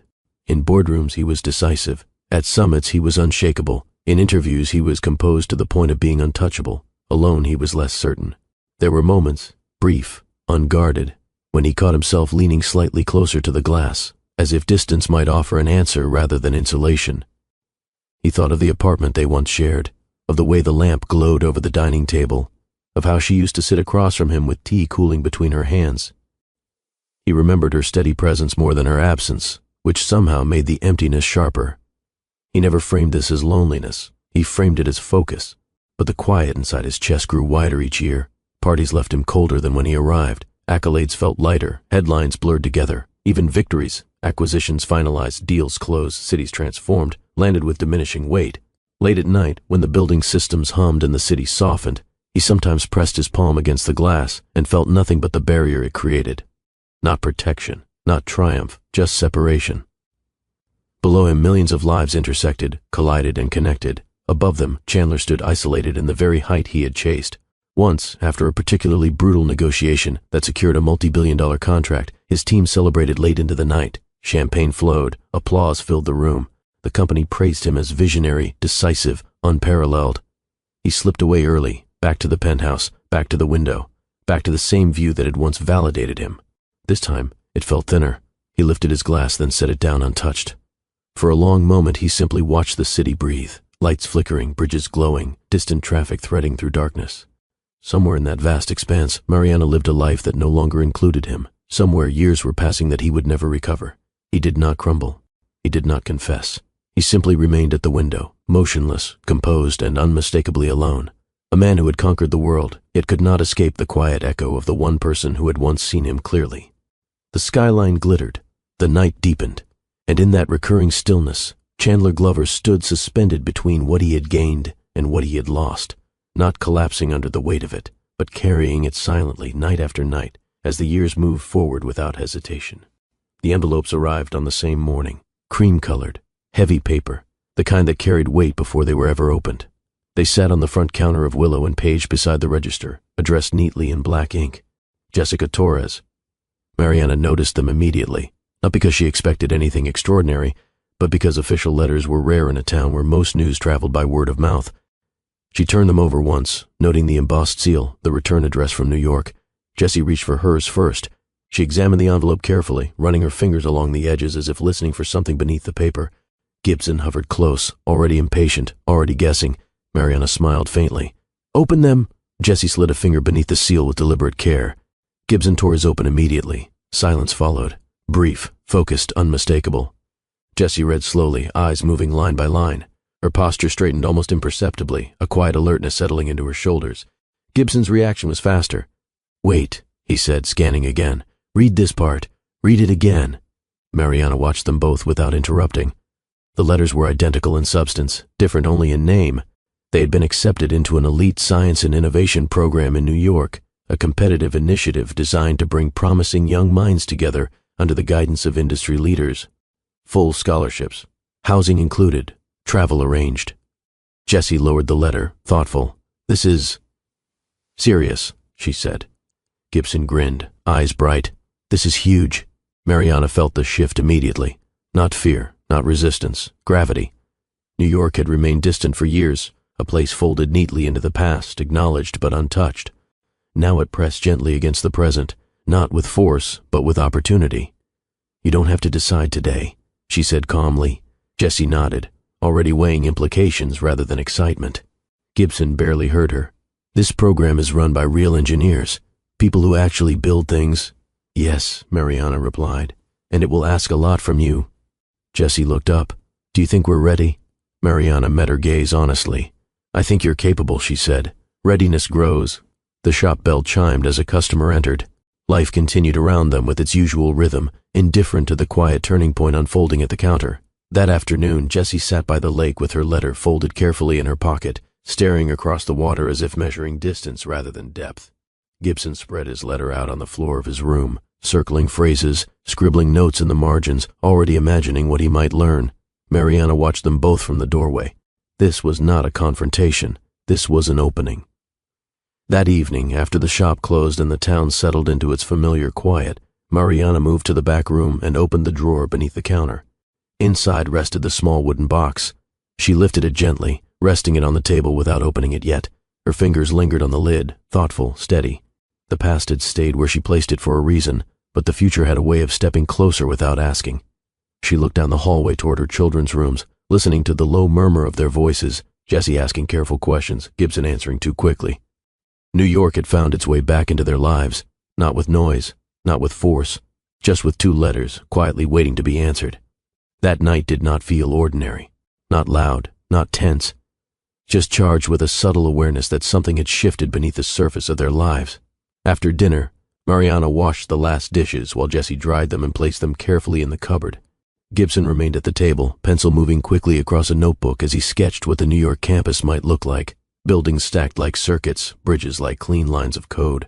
The house was steady around them, a quiet clock ticking in the hallway, floorboards creaking faintly as the old structure settled, the lake breathing softly beyond the trees. When everything was finished, Mariana turned off the kitchen light and gestured toward the living room. "Sit with me," she said simply. Jessie folded herself into the corner of the couch, legs tucked neatly beneath her. Gibson sprawled on the floor with his notebook, still half lost in his designs but attentive enough to listen. Mariana returned, carrying the small wooden box. It was unremarkable at first glance, smooth, dark, slightly worn at the edges from years of being handled carefully. No engraving, no decoration, just something chosen for durability rather than display. She placed it gently on the coffee table. The twins stilled, not in fear, in recognition that this mattered. Jessie's eyes moved from the box to her mother's face. Gibson sat up straighter, curiosity sharpening into something more serious. Mariana did not open it immediately. Her hands rested lightly on the lid, steady, unhurried. She looked at them both, not as children, not as people to be shielded, but as individuals capable of holding complexity. "You received an opportunity today," she said quietly. "One that leads back to a place I left a long time ago." Jessie nodded slowly. "New York." Gibson leaned forward. "Is this about that?" Mariana considered him, then slid the box closer. "It is," she said simply. She lifted the lid. Inside lay a small stack of photographs, not many but enough. Jessie reached first. She handled them with care as if they might tear or disappear if she moved too quickly. The first image showed a young man sitting at a corner table in a cafe, head bent over a battered laptop, surrounded by books and empty cups. His hair was messy, his eyes tired but alive, his focus absolute. Jessie studied his face quietly. The second photograph showed him laughing beside Mariana by the river. Younger, less polished, shoulders relaxed, light catching his profile in a way that felt open rather than guarded. Gibson leaned in without realizing how close he had come. "Why does he look?" he began, then stopped, searching for the right word. "Familiar?" Mariana finished gently. Gibson nodded. Jessie placed that photo on the table and lifted another. This one captured a night skyline behind them, the city glowing in neat vertical lines while Mariana stood beside him, both of them framed by the dark water. She did not speak for a long moment. Gibson flipped through the remaining images more quickly, not carelessly, but analytically, as if cataloging similarities rather than emotions. Same dark eyes. Same thoughtful tilt of the head. Same quiet intensity beneath the surface. Neither twin said his name. Mariana did not offer it. Instead, she closed the box slowly once they had seen enough and rested her hands on top of it. Jessie looked up first. "Is this him?" she asked, not accusing, just certain. Mariana met her gaze without hesitation. "He was once someone very important to me," she replied evenly. No embellishment, no bitterness, no softening. Gibson leaned back against the couch, arms folded, eyes still thoughtful. "Why show us now?" he asked. Mariana considered the question carefully. "Because if you choose New York, pieces of this will find you whether I explain them or not," she said. "I would rather you see them with clarity than discover them by accident." Jessie placed her palms flat against the table, breathing slowly. "It doesn't change anything," she said after a beat. Mariana's expression softened almost imperceptibly. "It doesn't have to." Gibson tapped his pencil against his notebook, mind already working through layers of meaning. "He looks different in these," he said. "Less like the people you described." Mariana gave a small nod. "People are more than the choices they make." Silence settled again, not heavy, just thoughtful. Outside, the wind moved gently through the trees along the lake. Inside, the lamp cast a warm circle of light over the three of them, the photographs and the closed wooden box. Jessie gathered the images carefully and slid them back inside, aligning them neatly before closing the lid. She did not look frightened. She did not look angry. She looked clear. Gibson leaned his head back against the couch, staring up at the ceiling for a moment, then exhaled slowly. "So New York," he said quietly. "That's where all of this leads." Mariana did not answer immediately. She simply placed her hand over the box, then over her heart, then looked at her children, not as a mother protecting them from the past, but as a woman preparing them for the future. "You decide where you go," she said. "The rest will follow in its own way." Jessie glanced once more at the box, then at her brother. Gibson met her gaze. Neither of them spoke. But in that shared silence, something shifted, not dramatic, not loud, just steady and inevitable. The letters still lay folded on the table. The photographs rested quietly in the box. And beyond the walls of their small house, far past the lake and the trees, New York waited, not as a threat, not as a promise, just as a world they were now beginning to step toward. For the first time, the past was no longer only Mariana's, it had become part of theirs. And without confrontation, without spectacle, without fanfare, Jessie and Gibson took their first quiet step into a story much larger than the town that had raised them. Morning arrived clean and unhurried. Light slipped through the curtains in pale strips, falling across the kitchen table where the 2 acceptance letters still lay folded from the night before. The lake outside was glass smooth, holding the sky in a mirror that barely moved. Mariana brewed coffee and placed 3 cups in their usual spots. Jessie came down first, hair tied back, letter already tucked neatly into the back pocket of her jeans. She did not look uncertain, only thoughtful, as if she had spent the night weighing the world and finding her place within it. Gibson followed moments later, sketchbook under one arm, eyes bright in that focused way he got when an idea had fully formed. They did not speak at first. They simply sat, the familiar rhythm of their small household grounding them, spoon against ceramic, a clock ticking in the hallway, a breeze lifting the curtains just enough to let in cool air. Finally, Jessie placed her letter flat on the table. "I want to go," she said quietly, not excited, not fearful, just certain. Mariana met her gaze. "Why?" Jessie considered for a beat.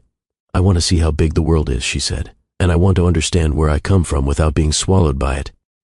Gibson rested his chin in his hand, pencil tapping lightly against the table. "I want to go because I need to know how things work at the highest level," he said. "Not in books, not in small rooms, in real systems." He paused, then added, softer, "And I think this is where we're supposed to step next." She looked at each of them carefully, not as children leaving her, but as individuals choosing their path with clarity. "Then you will go," she said simply. No resistance, no sentimental hesitation, just steady acceptance. Jessie folded her letter again, this time with purpose. Gibson reached for his, already scribbling notes in the margin about deadlines and preparations. Later that day, they walked together along the lake. No speeches, no promises, just three people moving side by side beneath a wide open sky. The town felt smaller in that moment, not confining, just complete in what it had given them. Back at Willow and Page that evening, Mariana packed their scholarship's paperwork carefully, slid it into an envelope, and placed it in the outgoing mail. The wooden box remained beneath the counter, closed, unmoved, waiting. For now, it was enough that Jessie and Gibson knew it existed, that their story did not begin only with them, but would continue because of them. That night, as the twins prepared for bed, Mariana stood in their doorway and watched them pack small things that mattered: Jessie's favorite notebook, Gibson's worn toolkit, a few books they could not imagine leaving behind. Outside, the lake caught the moonlight and held it. Inside, the house felt steady, familiar, and quietly different all at once. Jessie paused at her door. "Are you coming with us?" Mariana smiled faintly. "For part of it, not all of it." Gibson looked up. "You're not afraid?" She shook her head. "I raised you to move forward, not to stay still."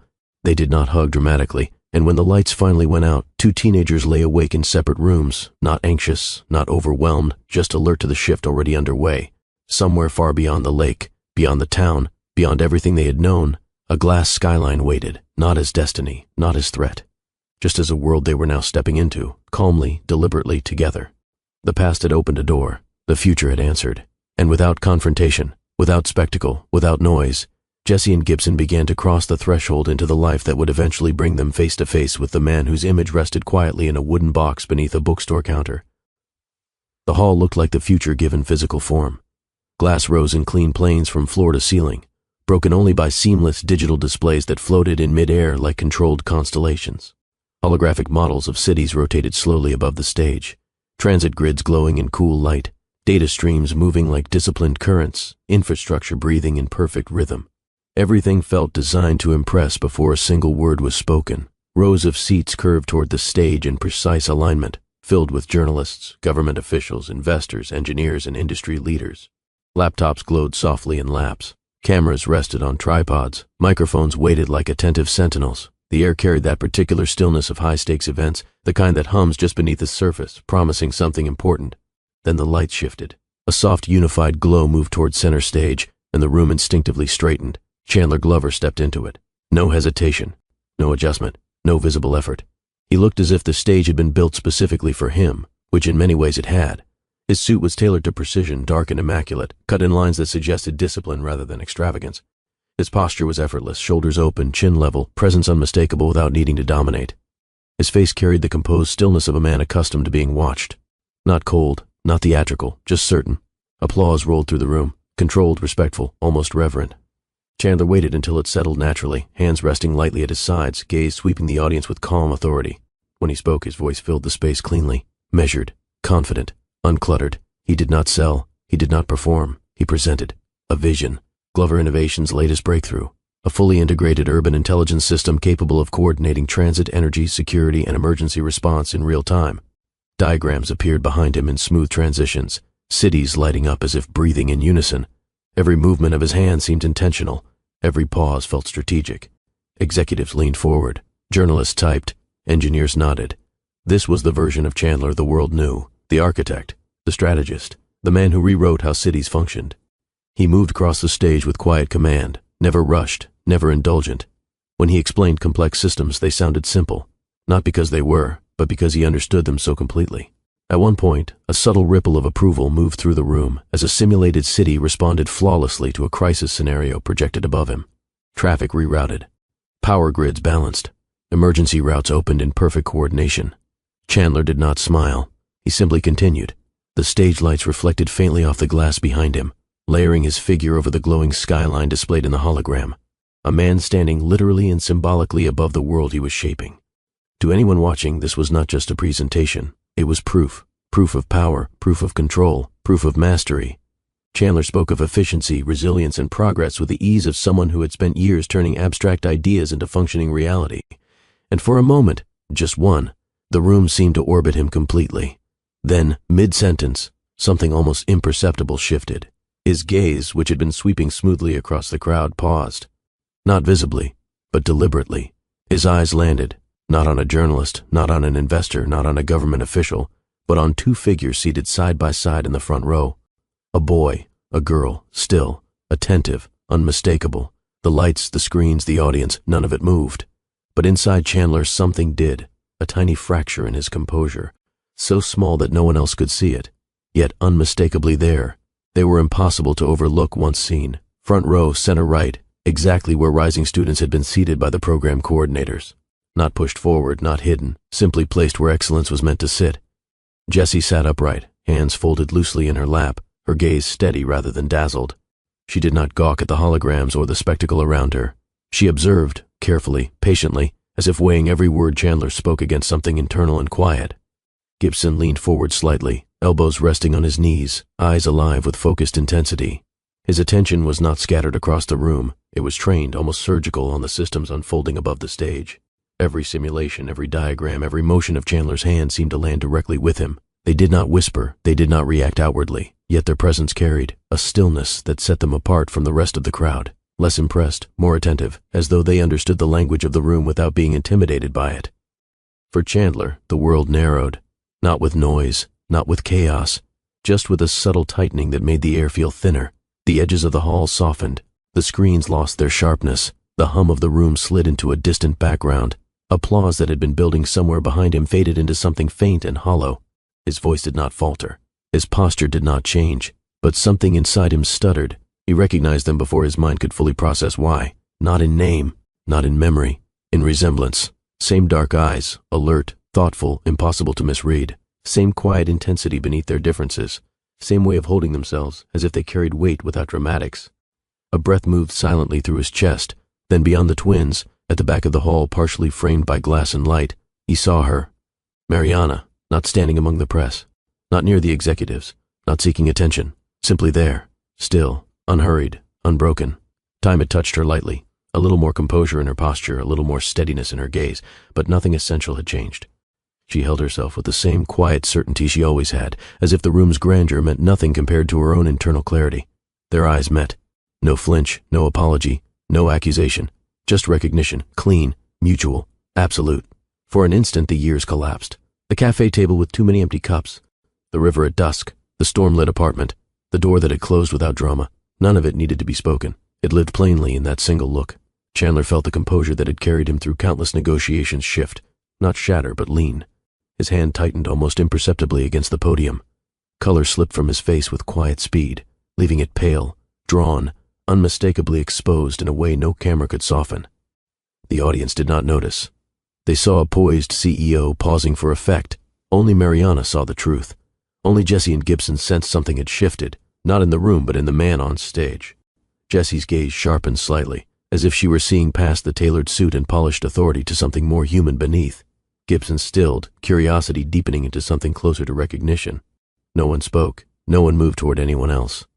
The hall continued around them, lights steady, screens glowing, cameras capturing every second. Yet the real moment unfolded in silence between four people who had just found themselves standing on the same axis for the first time. Chandler did not step back. He did not stumble.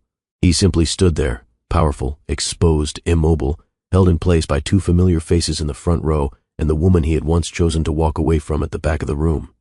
For a heartbeat, the future he had engineered felt less certain, not fragile, not collapsing, just confronted. And in that quiet, suspended instant, before any truth could be spoken, everything important had already landed. The presentation continued, technically. Chandler's voice moved forward, but something in it had thinned, still controlled, still precise, yet no longer entirely his own.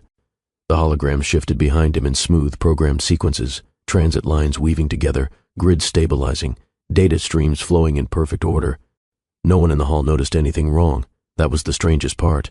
The crowd leaned in, cameras captured, assistants scribbled notes, officials exchanged quiet nods of approval. The machine of the event kept running exactly as designed, and yet, at the center of it all, Chandler felt time tilt. His eyes returned, again not by choice, to the front row.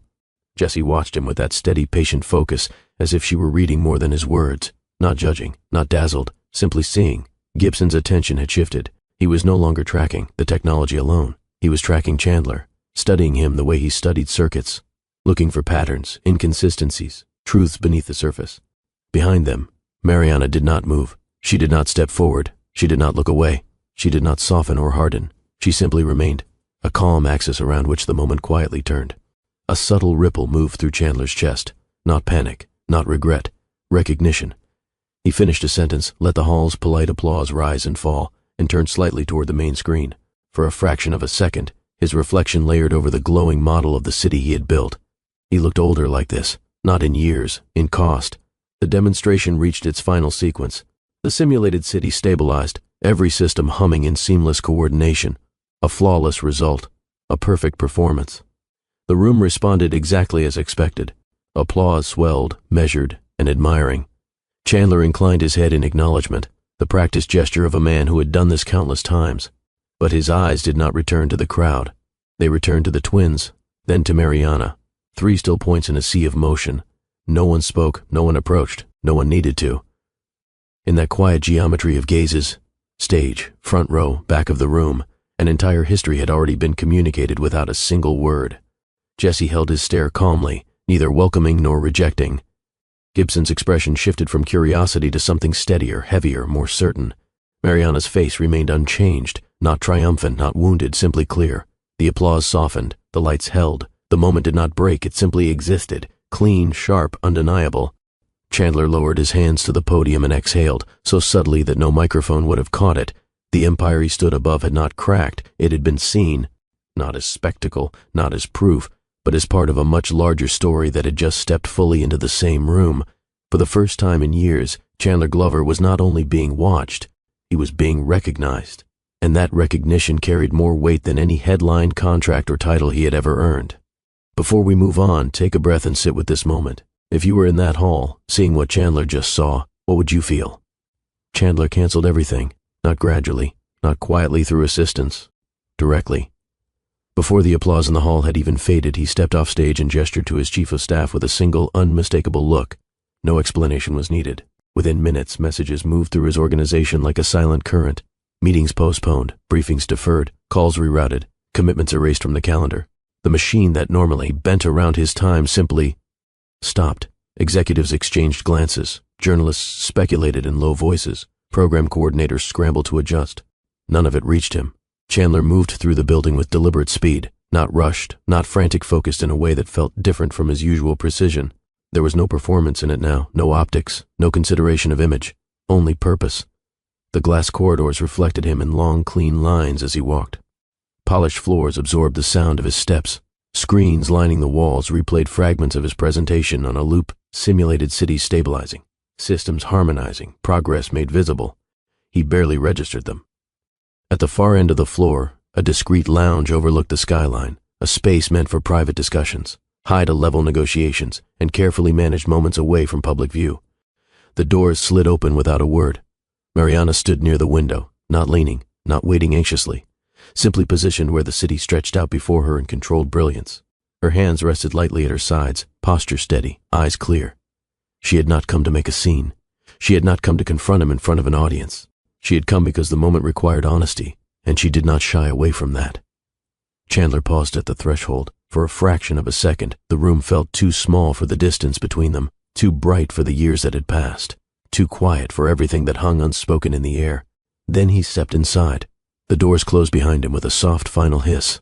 No assistants, no security, no intermediaries, just the two of them, and a city that believed he controlled it, unaware of how exposed he suddenly felt within its glass walls. He stopped a few feet from her, close enough to see the familiar steadiness in her gaze, far enough to respect the space she carried with her. For a moment, neither spoke. Below, Manhattan moved in its usual disciplined rhythm, traffic threading through streets, lights flickering across towers, lives intersecting in patterns he had once convinced himself he could fully predict. Chandler broke the silence first, his voice low, controlled, but no longer polished for an audience. You knew. Not a question, a quiet acknowledgement. Mariana turned slowly from the window to face him. Her expression did not shift. I suspected, she said simply. He studied her face. the same calm composure that had unsettled and anchored him years ago. Time had refined it, not softened it. Chandler inhaled, then exhaled, steadying himself in a way that had nothing to do with public image. "I canceled my schedule," he said. No justification, no flourish, just fact. Mariana inclined her head slightly. I noticed. A thin pause settled between them, not awkward, not theatrical, just loaded with everything they had lived separately, and everything that now pressed them back into the same space. Chandler's gaze flicked briefly to the city, then back to her. "I didn't expect," he began, then stopped. He did not finish the sentence. Mariana did not rescue him from it. She simply waited. The lounge felt suddenly smaller, not because of walls, but because of the gravity of the moment they were stepping into. Outside, screens flickered, elevators hummed. Deals moved forward without him. Inside, two people stood face to face for the first time in years, neither hiding, neither performing, both fully aware that this conversation would not be shaped by power, optics, or strategy, only by truth. And Chandler, for the first time since the showcase began, felt the full weight of that. The lounge remained still. The city beyond the glass moved as it always did, precise, efficient, indifferent. From this height, Manhattan looked clean and orderly, a system humming exactly as Chandler liked to believe his own life did. Inside, the air felt different, not tense, not charged, simply truthful. Mariana finally broke the silence, not by filling it, but by grounding it. "You looked at them," she said quietly, not accusing, not softening, just stating what had happened. Chandler exhaled slowly. Her gaze stayed steady on his. "Did you know, or did you recognize?" The distinction was clean and deliberate. He considered the question carefully before answering. "Recognize," he said. "Before I understood anything." A faint pause. Mariana nodded once, as if that answer had always been inevitable. Chandler shifted his weight, not out of discomfort, but as though the room itself had forced him to adjust. "They look like me," he said, not as pride, not as shock, simply fact. No embellishment, no defensiveness, no hesitation. The word landed clearly. Chandler turned slightly toward the window, hands resting loosely at his sides. His reflection hovered faintly over the city, powerful, composed, distant, layered against a world he had shaped and yet suddenly felt apart from. "I built all of this," he said, more to himself than to her. "Every system out there, every structure, every decision that carries my name." Mariana watched him without interruption. "And yet," he continued quietly, "I stood on that stage and felt smaller than I ever have." Her expression did not change. She did not comfort him. She did not challenge him. She simply waited. He turned back toward her. "I didn't know," he said, voice controlled but no longer polished. "Not until today." Mariana studied him carefully, as if measuring the weight of that statement. "I believe you," she said. No sarcasm, no bitterness, just clarity. A thin line of tension moved across his jaw. "Why didn't you tell me?" he asked. Not harsh, not entitled, simply honest. Mariana inhaled slowly before answering. "Because telling you would have meant inviting you back into a life you had already chosen to leave," she said evenly. "And I wasn't going to rebuild something you had walked away from just to keep it standing for you." The words were not cruel, they were clean.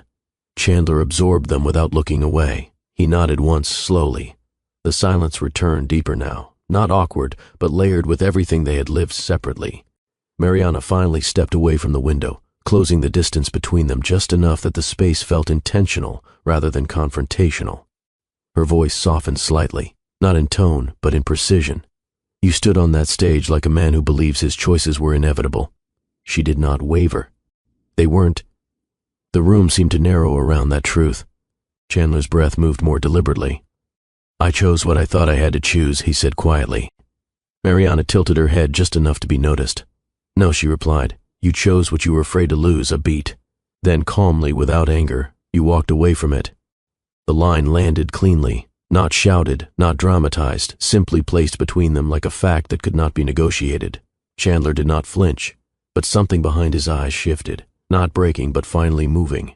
He looked toward the floor for a moment, then back at her. "I thought power would keep me safe," he said, voice lower now. "I thought distance would make me untouchable." Mariana listened. "And today?" she asked quietly.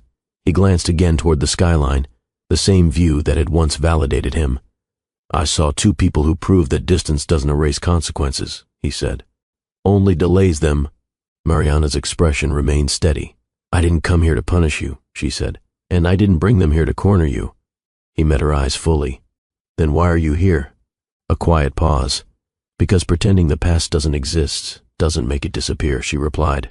And because they deserve to see who you are, not who headlines say you are. Chandler absorbed that in silence. He straightened slightly, no longer the untouchable CEO, but simply a man standing in a room with a woman who knew him too well to be impressed. For a moment, neither spoke.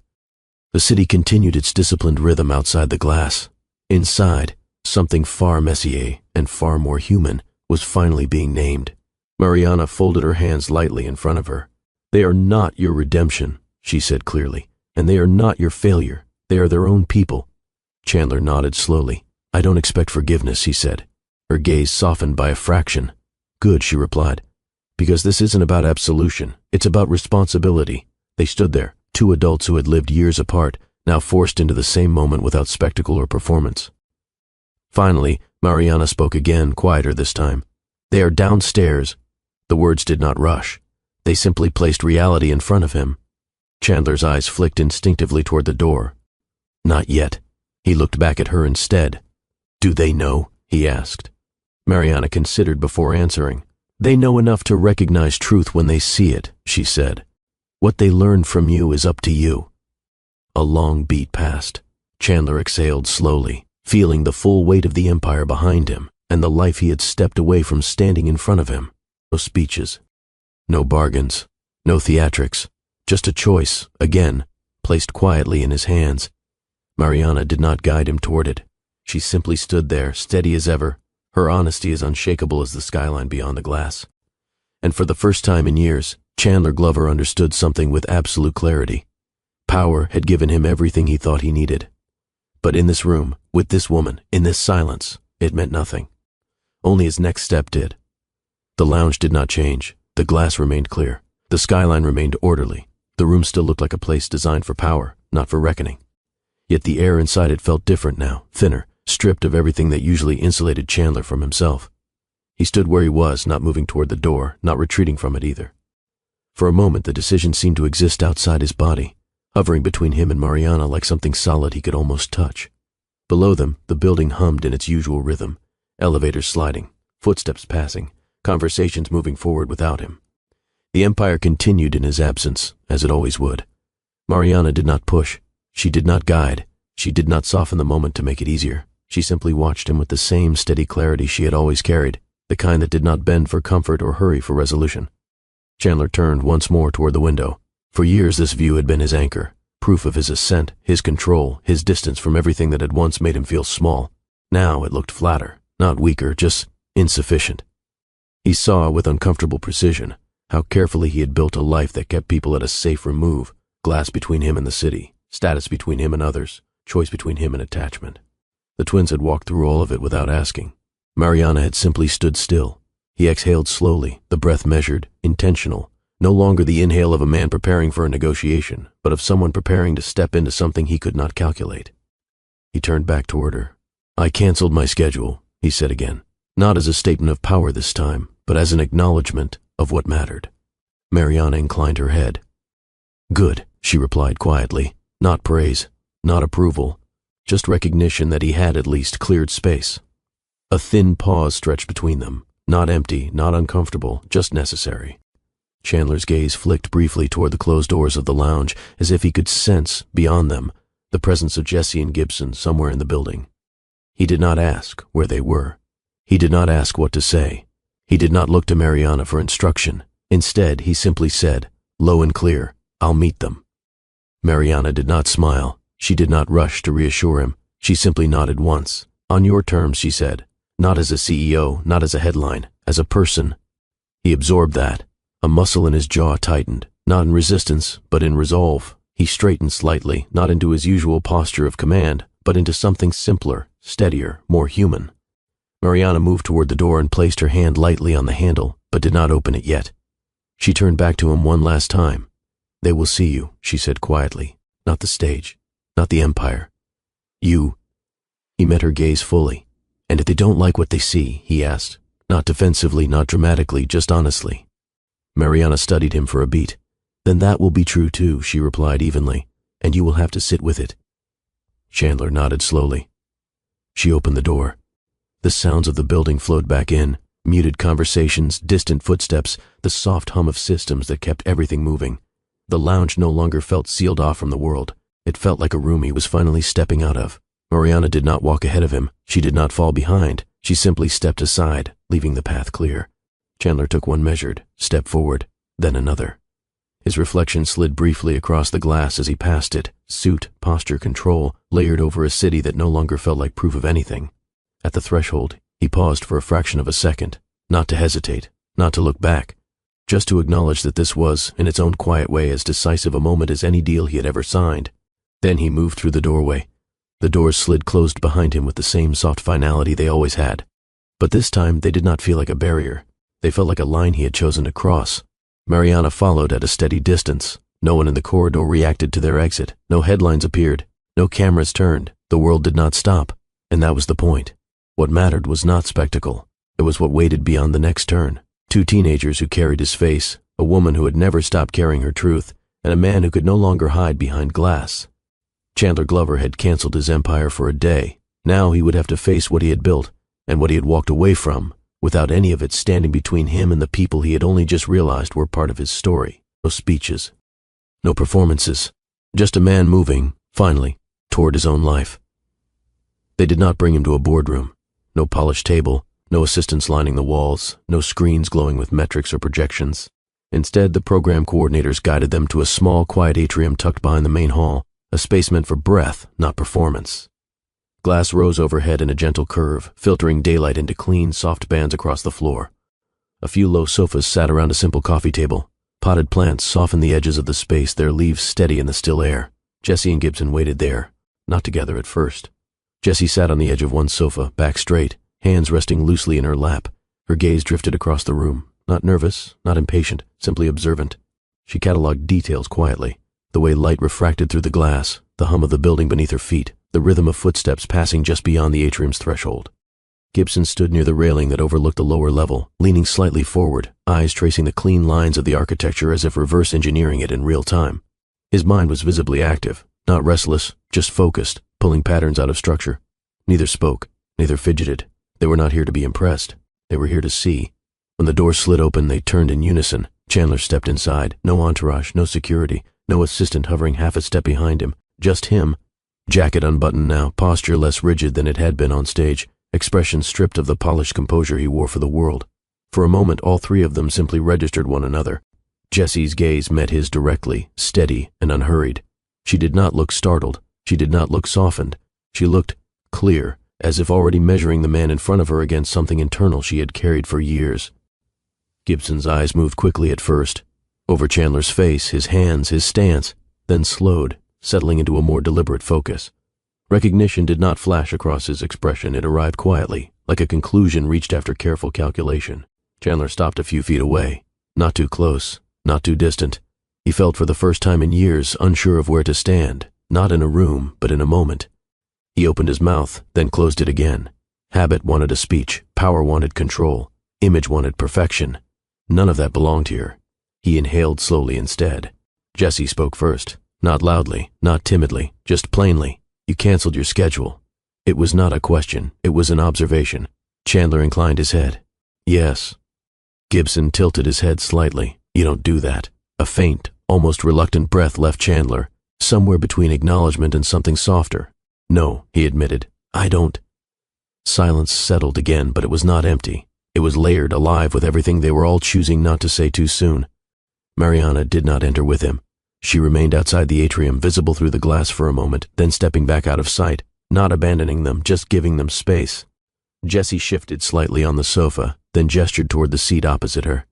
You can sit, she said, not as a command, not as permission, simply as fact. Chandler lowered himself onto the edge of the sofa, folding his hands loosely in front of him. The movement felt strangely grounding, like stepping off a stage and onto ordinary ground. Gibson leaned back against the railing now, arms crossed, gaze steady. Your systems worked, he said after a beat. In the simulation. Chandler glanced at him, surprised by the directness. They did, he replied. Gibson considered that, then added quieter. They looked precise. A small pause. Clean, Jessie said softly, almost to herself. Chandler did not preen. He did not explain. He simply nodded once. For the first time since stepping inside, he looked fully at them, not as a shock, not as a problem, but as people. Jesse's eyes held the same depth he remembered from a riverbank years ago. Gibson's carried the same focused intensity he had once seen reflected in his own younger self. He felt the recognition settle, not as pride, but as reality. "I won't pretend I was there for you," he said finally. No speech, no justification, just plain truth. Both twins listened. "Because I wasn't," he continued quietly. Jesse did not look away. Gibson did not interrupt. The atrium remained calm around them, sunlight shifting slowly, air steady, the distant hum of the building continuing without them. Chandler exhaled again, slower this time. "But I want to try to do better." The words were not grand. They were not poetic. They were simply honest. Gibson studied him for a moment, then tilted his head.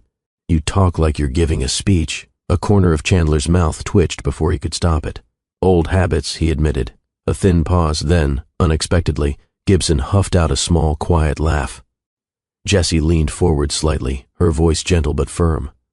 "We don't need a perfect father." Chandler met her gaze fully. "We just need a real one." The sentence did not strike him like a blow. It landed like gravity. He felt something tighten in his chest, not pain, not guilt, just the weight of something he had never been asked to carry before. He did not promise. He did not overcorrect. He simply nodded, slowly, clearly. Outside the atrium, the world kept moving. Inside it, 3 people sat together for the first time. Not as symbols, not as headlines, not as consequences, but as individuals feeling their way towards something new.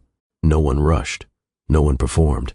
And in that quiet, unremarkable beginning, the man who had built an empire took his first uncertain step toward being something far harder. Present. The meeting did not end with promises, no grand statements, no carefully crafted plan, just a simple exchange of numbers, times, and an unspoken agreement to try. In the days that followed, Chandler stepped back in a way few people had ever seen him do. He did not vanish from his company, but he stopped living inside it. His chief of staff was startled the first time Chandler blocked out an entire afternoon on his calendar with only one line, personal: "Do not move." No explanation, no compromise. He kept it. The first time he came to see them, he did not arrive in a motorcade or with an entourage.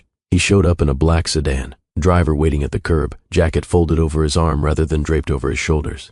Jesse and Gibson were not waiting for him like children anticipating a gift. They were simply there, reading and tinkering, when he knocked. Mariana let him in without ceremony and then quietly stepped out to give them space. At first, conversation moved carefully. Chandler asked simple questions, not scripted, not polished. "What do you like to read? How do you think? What keeps you up at night?" Jessie answered in measured, thoughtful sentences. She spoke about music that made her feel grounded, about stories that refused easy endings, about mornings when the lake looked like glass and the world felt quiet enough to hear herself think. Chandler listened, really listened, without interrupting, without redirecting, without trying to impress her. Gibson, on the other hand, did not speak slowly. He spoke precisely. He pulled out sketches of machines, half-built circuits, diagrams that looked chaotic to anyone else but made perfect sense to him. He walked Chandler through them with the kind of focus that swallowed the room. Chandler leaned forward, not as a CEO evaluating a prototype, as someone genuinely curious. He asked questions that surprised even himself, not about scale or profit, but about why Gibson built things the way he did. Gibson noticed. He did not soften toward Chandler, but he respected the attention. Over weeks, something small but significant began to shift. Chandler learned Jessie preferred classical music in the early morning, when the house was still and light crept slowly across the floor. She wrote quietly in a battered notebook she rarely showed anyone, but sometimes left open on the table as if inviting, without asking. He learned she hated crowds but tolerated them when they had purpose. That she noticed when people were hurting even if she did not say anything. That she could sit beside silence without trying to fill it. With Gibson, Chandler discovered a different rhythm. Late nights of dismantling old radios. Conversations about how cities could be more humane rather than just more efficient. Long pauses where Gibson would stare at nothing, then suddenly scribble a solution no one else had seen. Once Chandler arrived late, genuinely late. After an unexpected board call he could not escape. He expected irritation. Instead, Gibson simply looked up from his work and said, "We saved you the hard part." Jessie slid a mug of tea toward him without comment.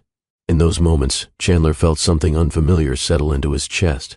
Not triumph, not relief, just a quiet sense of belonging he had not realized he had been missing. He began to bring small things. A record he thought Jessie might like, a broken device he wanted Gibson to examine. Occasionally food, never extravagant, always simple. Mariana watched from a respectful distance. She did not coach the twins. She did not mediate. She simply observed, steady as ever, allowing relationships to form without her steering them.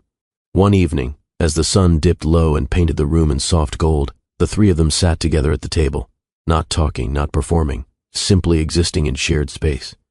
Jesse turned a page. Gibson sketched. Chandler sat opposite them, hands wrapped around his mug, no phone in sight. For the first time in years, he was not thinking about the skyline, about deals, about the next move. He was thinking about them, not as symbols of what he had lost, not as proof of anything, just as people, real, complex, unmistakably his, who were slowly becoming part of his life in a way power could never manufacture. Nothing was resolved. Nothing was fixed. But something real had begun. And in that ordinary, unremarkable quiet, Chandler Glover learned a truth far harder than anything he had mastered in business. You do not rebuild a family with grand gestures. You rebuild it with presence, patience, and the humility to show up, again and again and again. Evenings began to look different for Chandler. Not every night, not all at once, but often enough that the pattern felt intentional rather than accidental. On this one, he did not meet Jesse and Gibson in the atrium or in their small upstate house.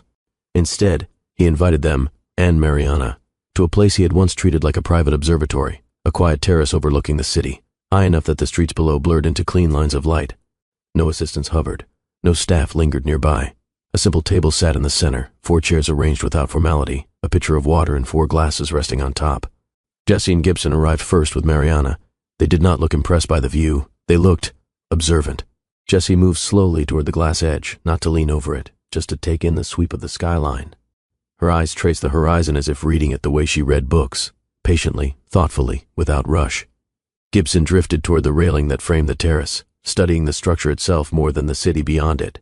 His fingers tapped lightly along the metal as if testing its integrity, his mind clearly working even in stillness. Mariana stood a few steps back, hands resting lightly at her sides, posture steady, gaze neither defensive nor expectant. Chandler joined them moments later. He was not in full suit this time, jacket gone, sleeves rolled just enough to look human rather than rehearsed. He carried nothing in his hands, as if deliberately choosing not to fill the space with anything performative. They did not greet him dramatically. Jesse offered a small nod. Gibson glanced up, then returned to studying the railing. Mariana met his eyes briefly, calmly, then looked back out toward the city. Chandler took the chair opposite them rather than at the head of the table. No one spoke at first. The city breathed beneath them, lights shifting, traffic moving, distant sirens threading faintly through the night. The terrace felt like a quiet island above all of it, insulated not by glass this time, but by mutual understanding. Jesse finally turned from the view and sat. Gibson followed, pulling out the chair beside her and lowering himself into it with easy familiarity. Mariana remained standing for a moment longer, then joined them, choosing the seat nearest the edge, not to keep distance, just to stay grounded. Chandler poured water for each of them, placing the glasses carefully where they could reach them. The gesture was small, unremarkable, but deliberate. He did not fill the silence with explanations. He let it settle. After a while, he spoke, quietly, without looking up from his glass. I don't expect anything to move faster than it should. Jesse met his gaze. Good, she said simply. Gibson leaned back slightly in his chair, rushing brake systems. A faint breath of a laugh escaped Chandler before he could stop it. Fair, he admitted. His attention shifted to Mariana. She did not soften, she did not harden. She simply regarded him with the same steady clarity she always had. I don't expect your forgiveness, he said, not as a performance, not as self-flagellation, just as truth. Her eyes held his for a long moment. I didn't survive for you, Chandler, she replied calmly. I survived for them. The line landed cleanly, without bitterness or flourish, simply fact. He nodded slowly. Silence returned, but it felt different now, not empty, not tense, just honest. Mariana looked out over the city again, then spoke once more, quieter this time. Not a concession, not a promise, just an opening. Chandler exhaled, almost imperceptibly. Jesse reached for her water, took a slow sip, then set the glass down carefully. Gibson rested his forearms on the table, gaze shifting between the three of them with thoughtful attention. For a while, they simply sat together. No speeches, no revelations, no dramatic turning points. Just 4 people sharing space above a city that had once defined Chandler entirely. At some point, Jesse leaned slightly toward Mariana and murmured something too low for Chandler to hear. Mariana smiled faintly, then shook her head in gentle refusal. Gibson asked Chandler a technical question about one of the systems he had seen at the showcase. Not deferential, not confrontational, just genuinely curious. Chandler answered honestly, without jargon, without grandstanding. The conversation flowed in small, uneven ways, pauses, questions, quiet acknowledgments, like something still learning how to breathe. As the night deepened, the skyline softened into a wash of steady light. Jessie glanced once toward the glass, then back at Chandler. "Being up here feels different now," she said quietly. He considered that. "It does," he agreed. Mariana rose slowly, signaling that it was time to go without saying it aloud. Jessie stood, then Gibson, each moving with the calm rhythm of people accustomed to one another. At the edge of the terrace, Mariana paused beside Chandler. "Not too close, not too distant. Show up again," she said simply. He nodded. "I will. No promises about how, no declarations of change, just a commitment to presence." As they walked away together, Mariana steady, Jessie composed, Gibson already lost in his thoughts. Chandler remained where he was for a moment longer. The city stretched out beneath him exactly as it always had, but the view felt different now. Not smaller, not weaker, just less central. He turned away from the glass and followed them toward the elevator, leaving the skyline behind without hesitation. For the first time in years, Chandler Glover did not feel like a man standing above everything. He felt like a man stepping back into something far more difficult and far more real. A life that required showing up, listening, and being seen. Again. The house was quiet in the late afternoon. Light filtered through the trees in long, steady lines, settling softly across the living room floor. The lake beyond the windows lay still, holding the sky without a ripple, as if it, too, were listening. Jessie sat at the small table near the window, her notebook open, pen resting lightly between her fingers. Gibson sprawled on the rug beside the couch, dismantling an old radio with careful precision, tiny screws arranged in neat rows like constellations on carpet. Mariana moved through the space with her usual calm. She rinsed 2 mugs at the sink, set them carefully in the rack, then wiped her hands before turning toward her children. She did not rush. She did not gather them. She simply spoke when the moment felt right. "I know today was a lot," she said quietly. Jessie glanced up, then returned her attention to the page. Gibson did not look away from his work, but his movement slowed. Mariana crossed the room and sat in the armchair between them. Not in authority, not in distance, just within reach. "You will feel things you don't have names for yet," she continued. "That's normal. No lecture, no guiding hand, just clarity." Jessie closed her notebook slowly. "I don't feel lost," she said. "Just alert." Mariana nodded. "That makes sense." Gibson placed a screwdriver carefully on the floor. "I don't trust him," he admitted bluntly, "but I also don't think he's what I imagined." Mariana did not correct him. "Both can be true," she replied evenly. A small pause settled between them. Not heavy, just thoughtful. Mariana folded her hands in her lap, voice steady. "You do not owe him warmth," she said. "You do not owe him distance either. You owe him honesty. The same honesty you owe yourselves." Jessie absorbed that quietly. Gibson leaned back against the couch, considering. Mariana's gaze softened, not in sentimentality but in quiet conviction. "I raised you to see people clearly," she continued. "Not to excuse them, not to condemn them, to understand them." Jessie met her mother's eyes. "And you?" Mariana regarded her calmly. "I will not stand between you and him," she said. "And I will not stand behind you either. I will stand beside you." Gibson exhaled slowly. "So we decide." "Yes," Mariana replied. Again and again, silence settled once more, gentle this time. Outside, the lake reflected the fading light. Inside, 3 people sat together, not preparing for confrontation, not bracing for drama, simply holding space for what came next. Mariana did not give them answers. She gave them steadiness, not protection from the truth, but the strength to face it.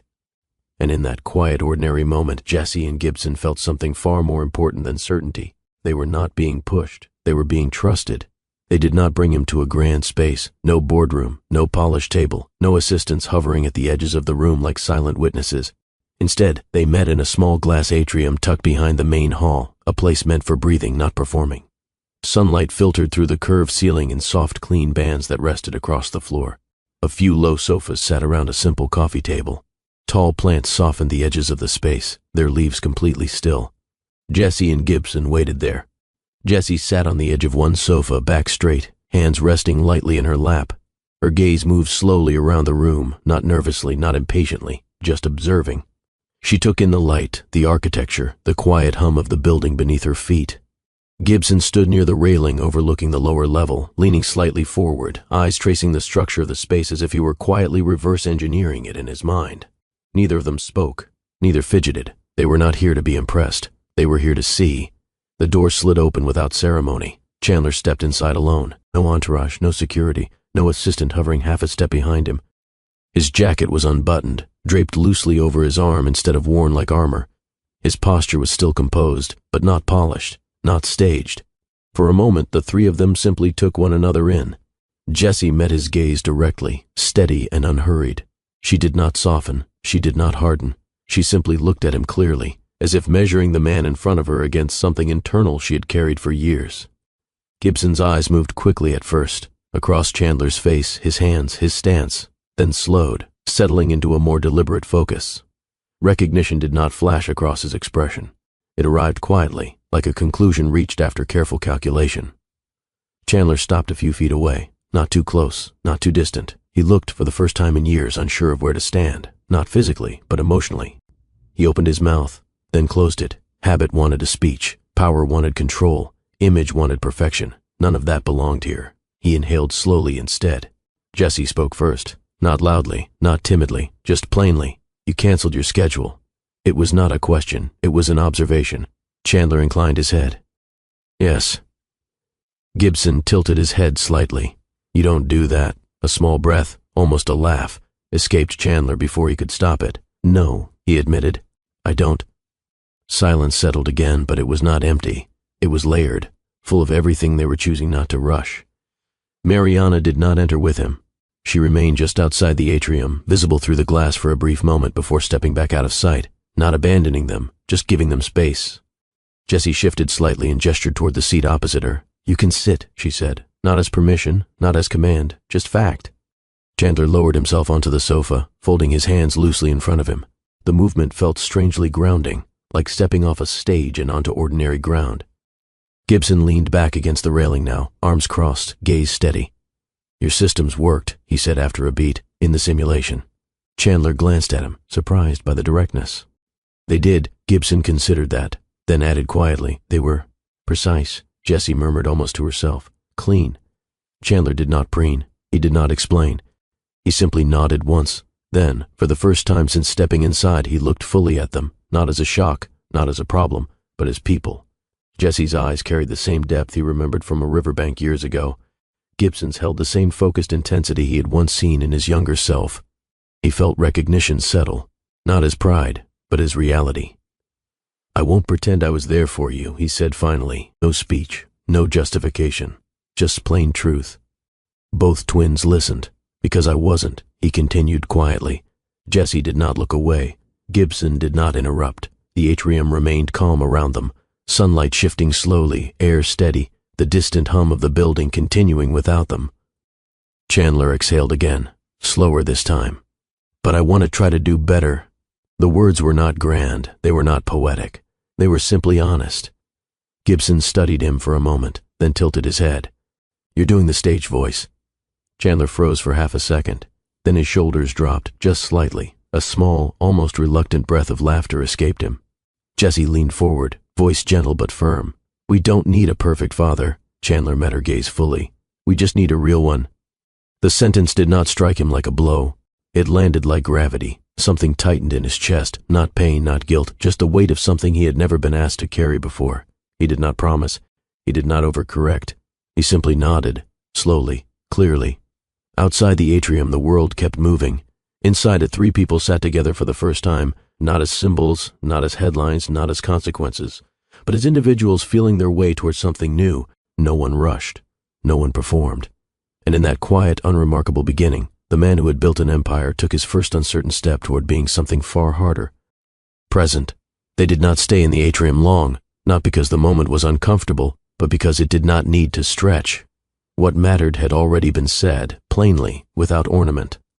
When they stepped back into the hallway, Mariana was waiting a short distance away, leaning lightly against a glass wall, watching the slow movement of people below. She straightened as they approached, not out of tension, just attentiveness. Jessie walked beside her without speaking. Gibson drifted slightly ahead with Chandler, already asking a question about the showcase. Not confrontational, not deferential, just genuinely curious. Why did you design the transit layer that way? Gibson asked, hands tucked casually into his pockets. It looked efficient, but brittle. Chandler glanced at him, surprised again, not by the question, but by its precision. He considered for a beat. You're right, he said. It was too rigid in the prototype. We changed it after testing, but the simulation didn't reflect that update. Gibson nodded slowly, satisfied not by the answer, but by the fact that Chandler didn't posture or deflect. Jesse listened quietly, eyes drifting between them. Mariana fell into step slightly behind, close enough to see, far enough to give space. They exited onto a small outdoor path that curved around the side of the building, a quiet strip of greenery wedged between glass towers. Trees softened the hard edges of the city. Benches sat beneath them, unoccupied. They walked without hurry, not a procession, not a performance, just 4 people moving together through late afternoon light. At one point, Chandler slowed without realizing it. Jesse matched his pace immediately, as if sensing the shift. They walked side by side in silence for a few moments. Then, softly, she said, "You don't have to fill every space." He glanced at her. She wasn't scolding him. She was offering clarity. He nodded slowly. "I'm learning that." Ahead of them, Gibson stopped beside a small maintenance panel set into the side of the path. He crouched down, examining it with quiet interest, fingers tracing the seam where metal met concrete. "Your building uses modular access points like this," he said, half to himself. "Smart." Chandler stepped closer, curious rather than protective. "Most people don't notice them," he admitted. Gibson stood, dusting his hands. "Most people aren't looking." A corner of Chandler's mouth lifted. Mariana watched them, not with relief, not with suspicion, just steady awareness. They reached a low stone wall overlooking a narrow strip of water that cut through the development. Not a grand river, not a skyline vista, just a modest reflective channel where light shimmered in gentle ripples. Jessie sat first, smoothing her skirt beneath her. Gibson hopped up beside her, feet dangling off the edge. Chandler hesitated for a fraction of a second, then sat across from them, choosing a place slightly lower than where he might have stood, as if intentionally removing himself from height. Mariana remained standing nearby, hands resting lightly on the back of a bench, giving them room without disappearing. Silence settled again, not awkward, not charged, just steady. Gibson kicked his feet lightly against the stone, then looked at Chandler. "Do you always know what to say?" he asked. Chandler considered honestly. "No," he replied. "I've just been very good at pretending I do." Jessie tilted her head slightly, studying him. "That's better than pretending. You never make mistakes," she said quietly. "I've made plenty." She did not soften. She did not judge. She simply accepted the truth of it. A breeze moved through the small trees, lifting Jessie's hair slightly from her face. She tucked it behind her ear without fuss. Mariana finally stepped forward then, resting her hand briefly on Jessie's shoulder, then Gibson's, not possessively, just reassuringly. "I'll give you a few minutes," she said simply. Neither twin protested. She walked a short distance away, close enough to see them, far enough to let them exist without her presence shaping every second.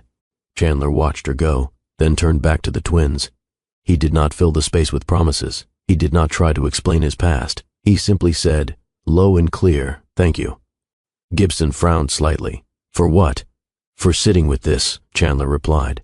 Instead of running from it, Jessie absorbed that quietly. After a beat, she spoke again. Not louder, just steadier. "We're not here to fix you."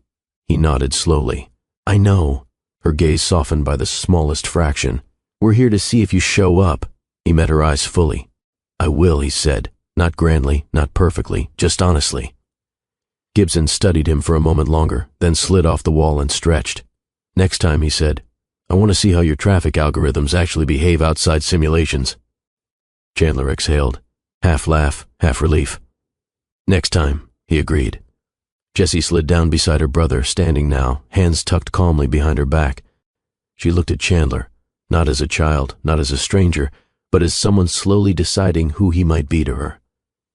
"We don't need you to be extraordinary," she said quietly. "We just need you to be here."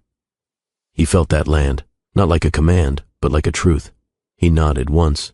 Mariana returned then, stepping back into their orbit with her usual calm presence. She did not ask what had been said. She did not insert herself. She simply looked at Chandler. He met her gaze, steady now rather than defensive. No apologies, no theatrics, just mutual understanding that something real had begun.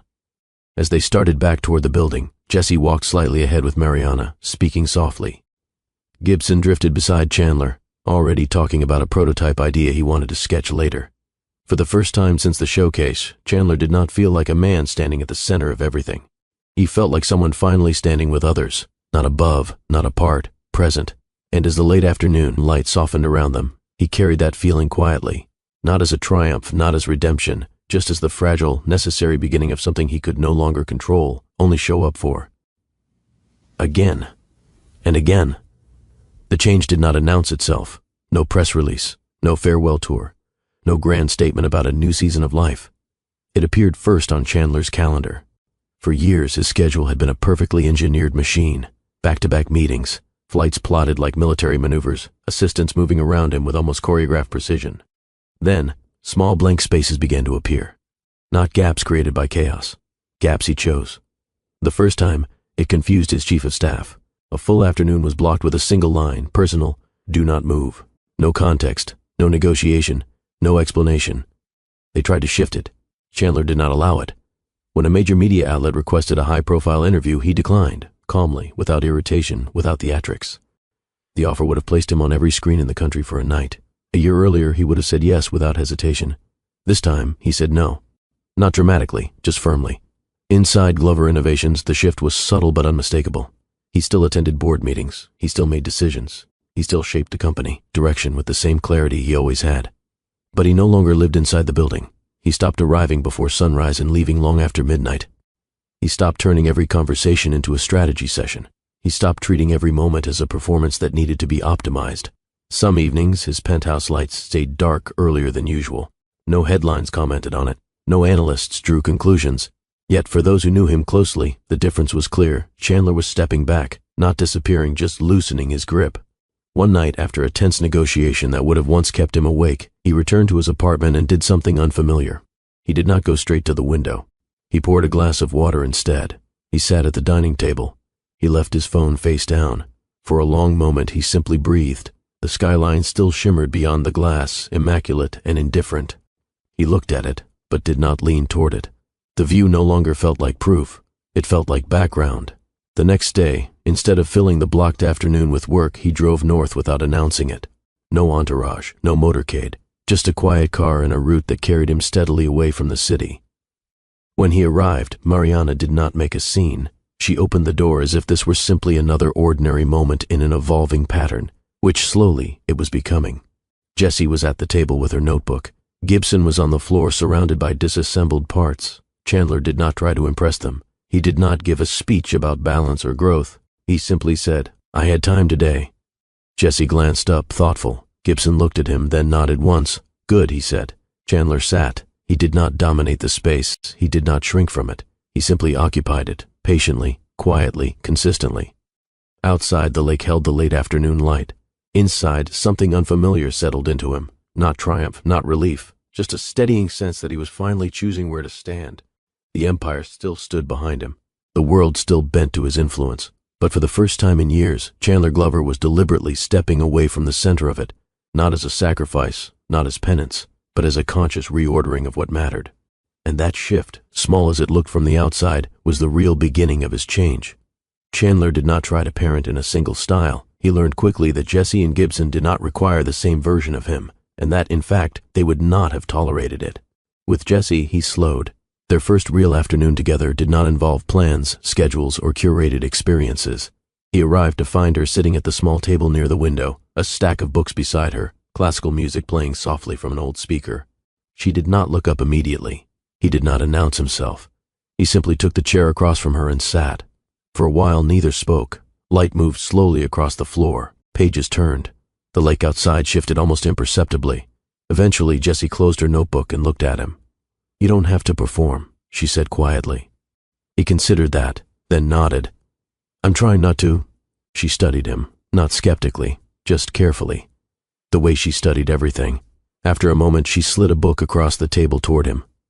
No explanation, no invitation, just placement. Chandler opened it. Poetry, not what he expected, and precisely what he needed. He read silently, slowly, resisting the instinct to analyze or optimize. Jessie watched him from the corner of her eye, as if measuring whether he could simply receive something without trying to improve it. When he finished the page, he looked up. She gave the smallest nod. Not approval, just acknowledgement. In those quiet hours, Chandler learned more about Jessie than he ever could have through questions. He saw how she listened to silence, how she observed before reacting, how she carried depth without needing to display it. With Gibson, the rhythm was entirely different. Their time together was kinetic. Gibson greeted him one afternoon by placing a battered device in his hands, wires exposed, casing half removed, internal components splayed like a mechanical puzzle. "Fix it," Gibson said simply. Chandler did not take offense. He rolled up his sleeves and crouched beside him on the floor. They worked in parallel, not side by side in harmony, but in a kind of focused tension. Gibson challenged him constantly, not aggressively, but precisely. "Why did you choose that structure? That solution scales poorly. You're assuming stability where there isn't any." At one point, Gibson paused, studying him. "You don't talk like the man on stage," he said. Chandler wiped his hands on a cloth. "I don't want to." Gibson considered that, then nodded once, satisfied not by the answer but by the consistency behind it. They began to talk about bigger ideas. Not just machines, but cities. Not just systems, but people inside those systems. Gibson pushed him toward questions he had avoided for years. Who benefits? Who gets overlooked? What breaks when efficiency becomes the only goal? Chandler did not dismiss any of it. He argued sometimes, thoughtfully, not defensively. More often he listened. One evening, as they spread diagrams across the table, Gibson leaned back and said, almost casually, "You're different when you're here." Chandler paused. "Different how?" Gibson shrugged. "Less shiny. More real." Chandler let out a quiet breath, somewhere between relief and something deeper. In both relationships, the bond grew not through grand gestures but through presence. He did not bring extravagant gifts. He did not overcompensate with experiences. He simply showed up, again and again, in ways that matched who each of them was. Jessie softened slowly, not toward him as a father, but toward him as a person. Gibson respected him, not as a legend, but as a mind that could meet his own. Mariana watched all of this from a steady distance. She did not interfere. She did not coach. She did not narrate what was happening. She simply observed, clear-eyed, grounded, unwavering. One night after the twins had gone to their rooms, she stood with Chandler near the window that overlooked the dark lake. He began to speak, instinctively searching for the right words. She stopped him gently with a look. Then she said, calmly and without softness, "I didn't survive for you, Chandler. I survived for them." He did not flinch. He did not argue. He simply nodded, fully, finally understanding the weight of it. She turned away then, not coldly, just complete in what she had said. Chandler remained by the window. For a long time he did not think about the skyline. He thought about Gibson's sharp questions. Nothing felt resolved, nothing felt repaired. But something was unmistakably different. Not reconciliation, not absolution, just growth, quiet, imperfect, and real. And for the first time, Chandler did not measure that growth by what he had built. He measured it by how consistently he chose to stay. The change in Chandler was never announced. It simply became visible in small, ordinary moments that would have meant nothing to the world and everything to the people closest to him. Some mornings he woke before sunrise and did not go straight to his office. Instead, he drove upstate while the city was still half asleep. He did not call ahead. He did not plan anything elaborate. He arrived, parked quietly, and walked toward the lake with a cup of coffee in his hand like any other person trying to clear their thoughts. Jessie would sometimes be sitting on the porch with her notebook open, wrapped in a light sweater, watching the water. She rarely acknowledged him at first, not out of coldness, just habit. He would sit on the steps a few feet away and watch the same view. No conversation, just shared presence. On other days, Chandler stayed late with Gibson. They worked on half-built machines sprawled across the kitchen table. Wires, tools, diagrams, messy notes. The room smelled faintly of solder and coffee. Chandler no longer rushed to be the smartest person in the room. He let Gibson lead. He asked questions instead of giving answers. Sometimes he admitted, plainly, "I don't know." Gibson respected that more than any flawless explanation. Mariana remained steady through all of this. She did not soften toward Chandler. She did not push him away either. She treated him as what he was becoming, not what he had been, and not what he might someday be. One evening, the four of them found themselves outside together as the sun dipped low. Not on a dramatic riverbank, not on a polished terrace, just along a quiet path where the grass met the water and the sky turned a soft, fading gold. Jessie walked a few steps ahead with Mariana, speaking in low, unhurried tones. Gibson walked beside Chandler, explaining an idea he had sketched earlier, something about making urban systems more humane rather than just more efficient. Chandler listened, really listened. At one point, Gibson stopped and pointed toward a cluster of lights reflecting across the water. "See that?" he said. "That's what you built." Chandler followed his gaze. The reflection shimmered, beautiful, controlled, precise. Then Gibson turned slightly and gestured behind them, toward the quiet house where they had grown up. "And that's what kept us standing." Chandler did not argue. He did not justify. He simply took that in.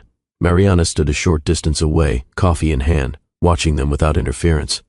Her posture was calm, her expression unreadable, not guarded, just clear. Chandler glanced back at her. Their eyes met briefly. No promises, no apologies, no dramatic reconciliation, just a quiet mutual understanding that something had shifted, slowly, imperfectly, but genuinely. Jessie slowed and let Chandler fall into step beside her. She did not reach for his hand. She did not pull away either. She simply walked beside him. After a moment she spoke, not loudly, just steady. "You show up more than you talk now." He considered that. "I'm trying," he said simply. Gibson caught up to them, falling into pace on Chandler's other side. He did not look at him directly, but he didn't need to. The three of them walked together. Mariana followed at a comfortable distance, neither close nor far. The skyline of Manhattan glowed faintly on the distant horizon, smaller from here, quieter, less overwhelming. Chandler noticed it. Then, just as naturally, he looked back toward Jessie and Gibson instead. No grand realization, no emotional monologue, just a subtle reordering of what mattered. When the sky finally darkened and the air grew cooler, they turned back toward the house together, not as a perfect family, not as a healed one, but as something more honest. A group of people choosing again and again to stay in the same story.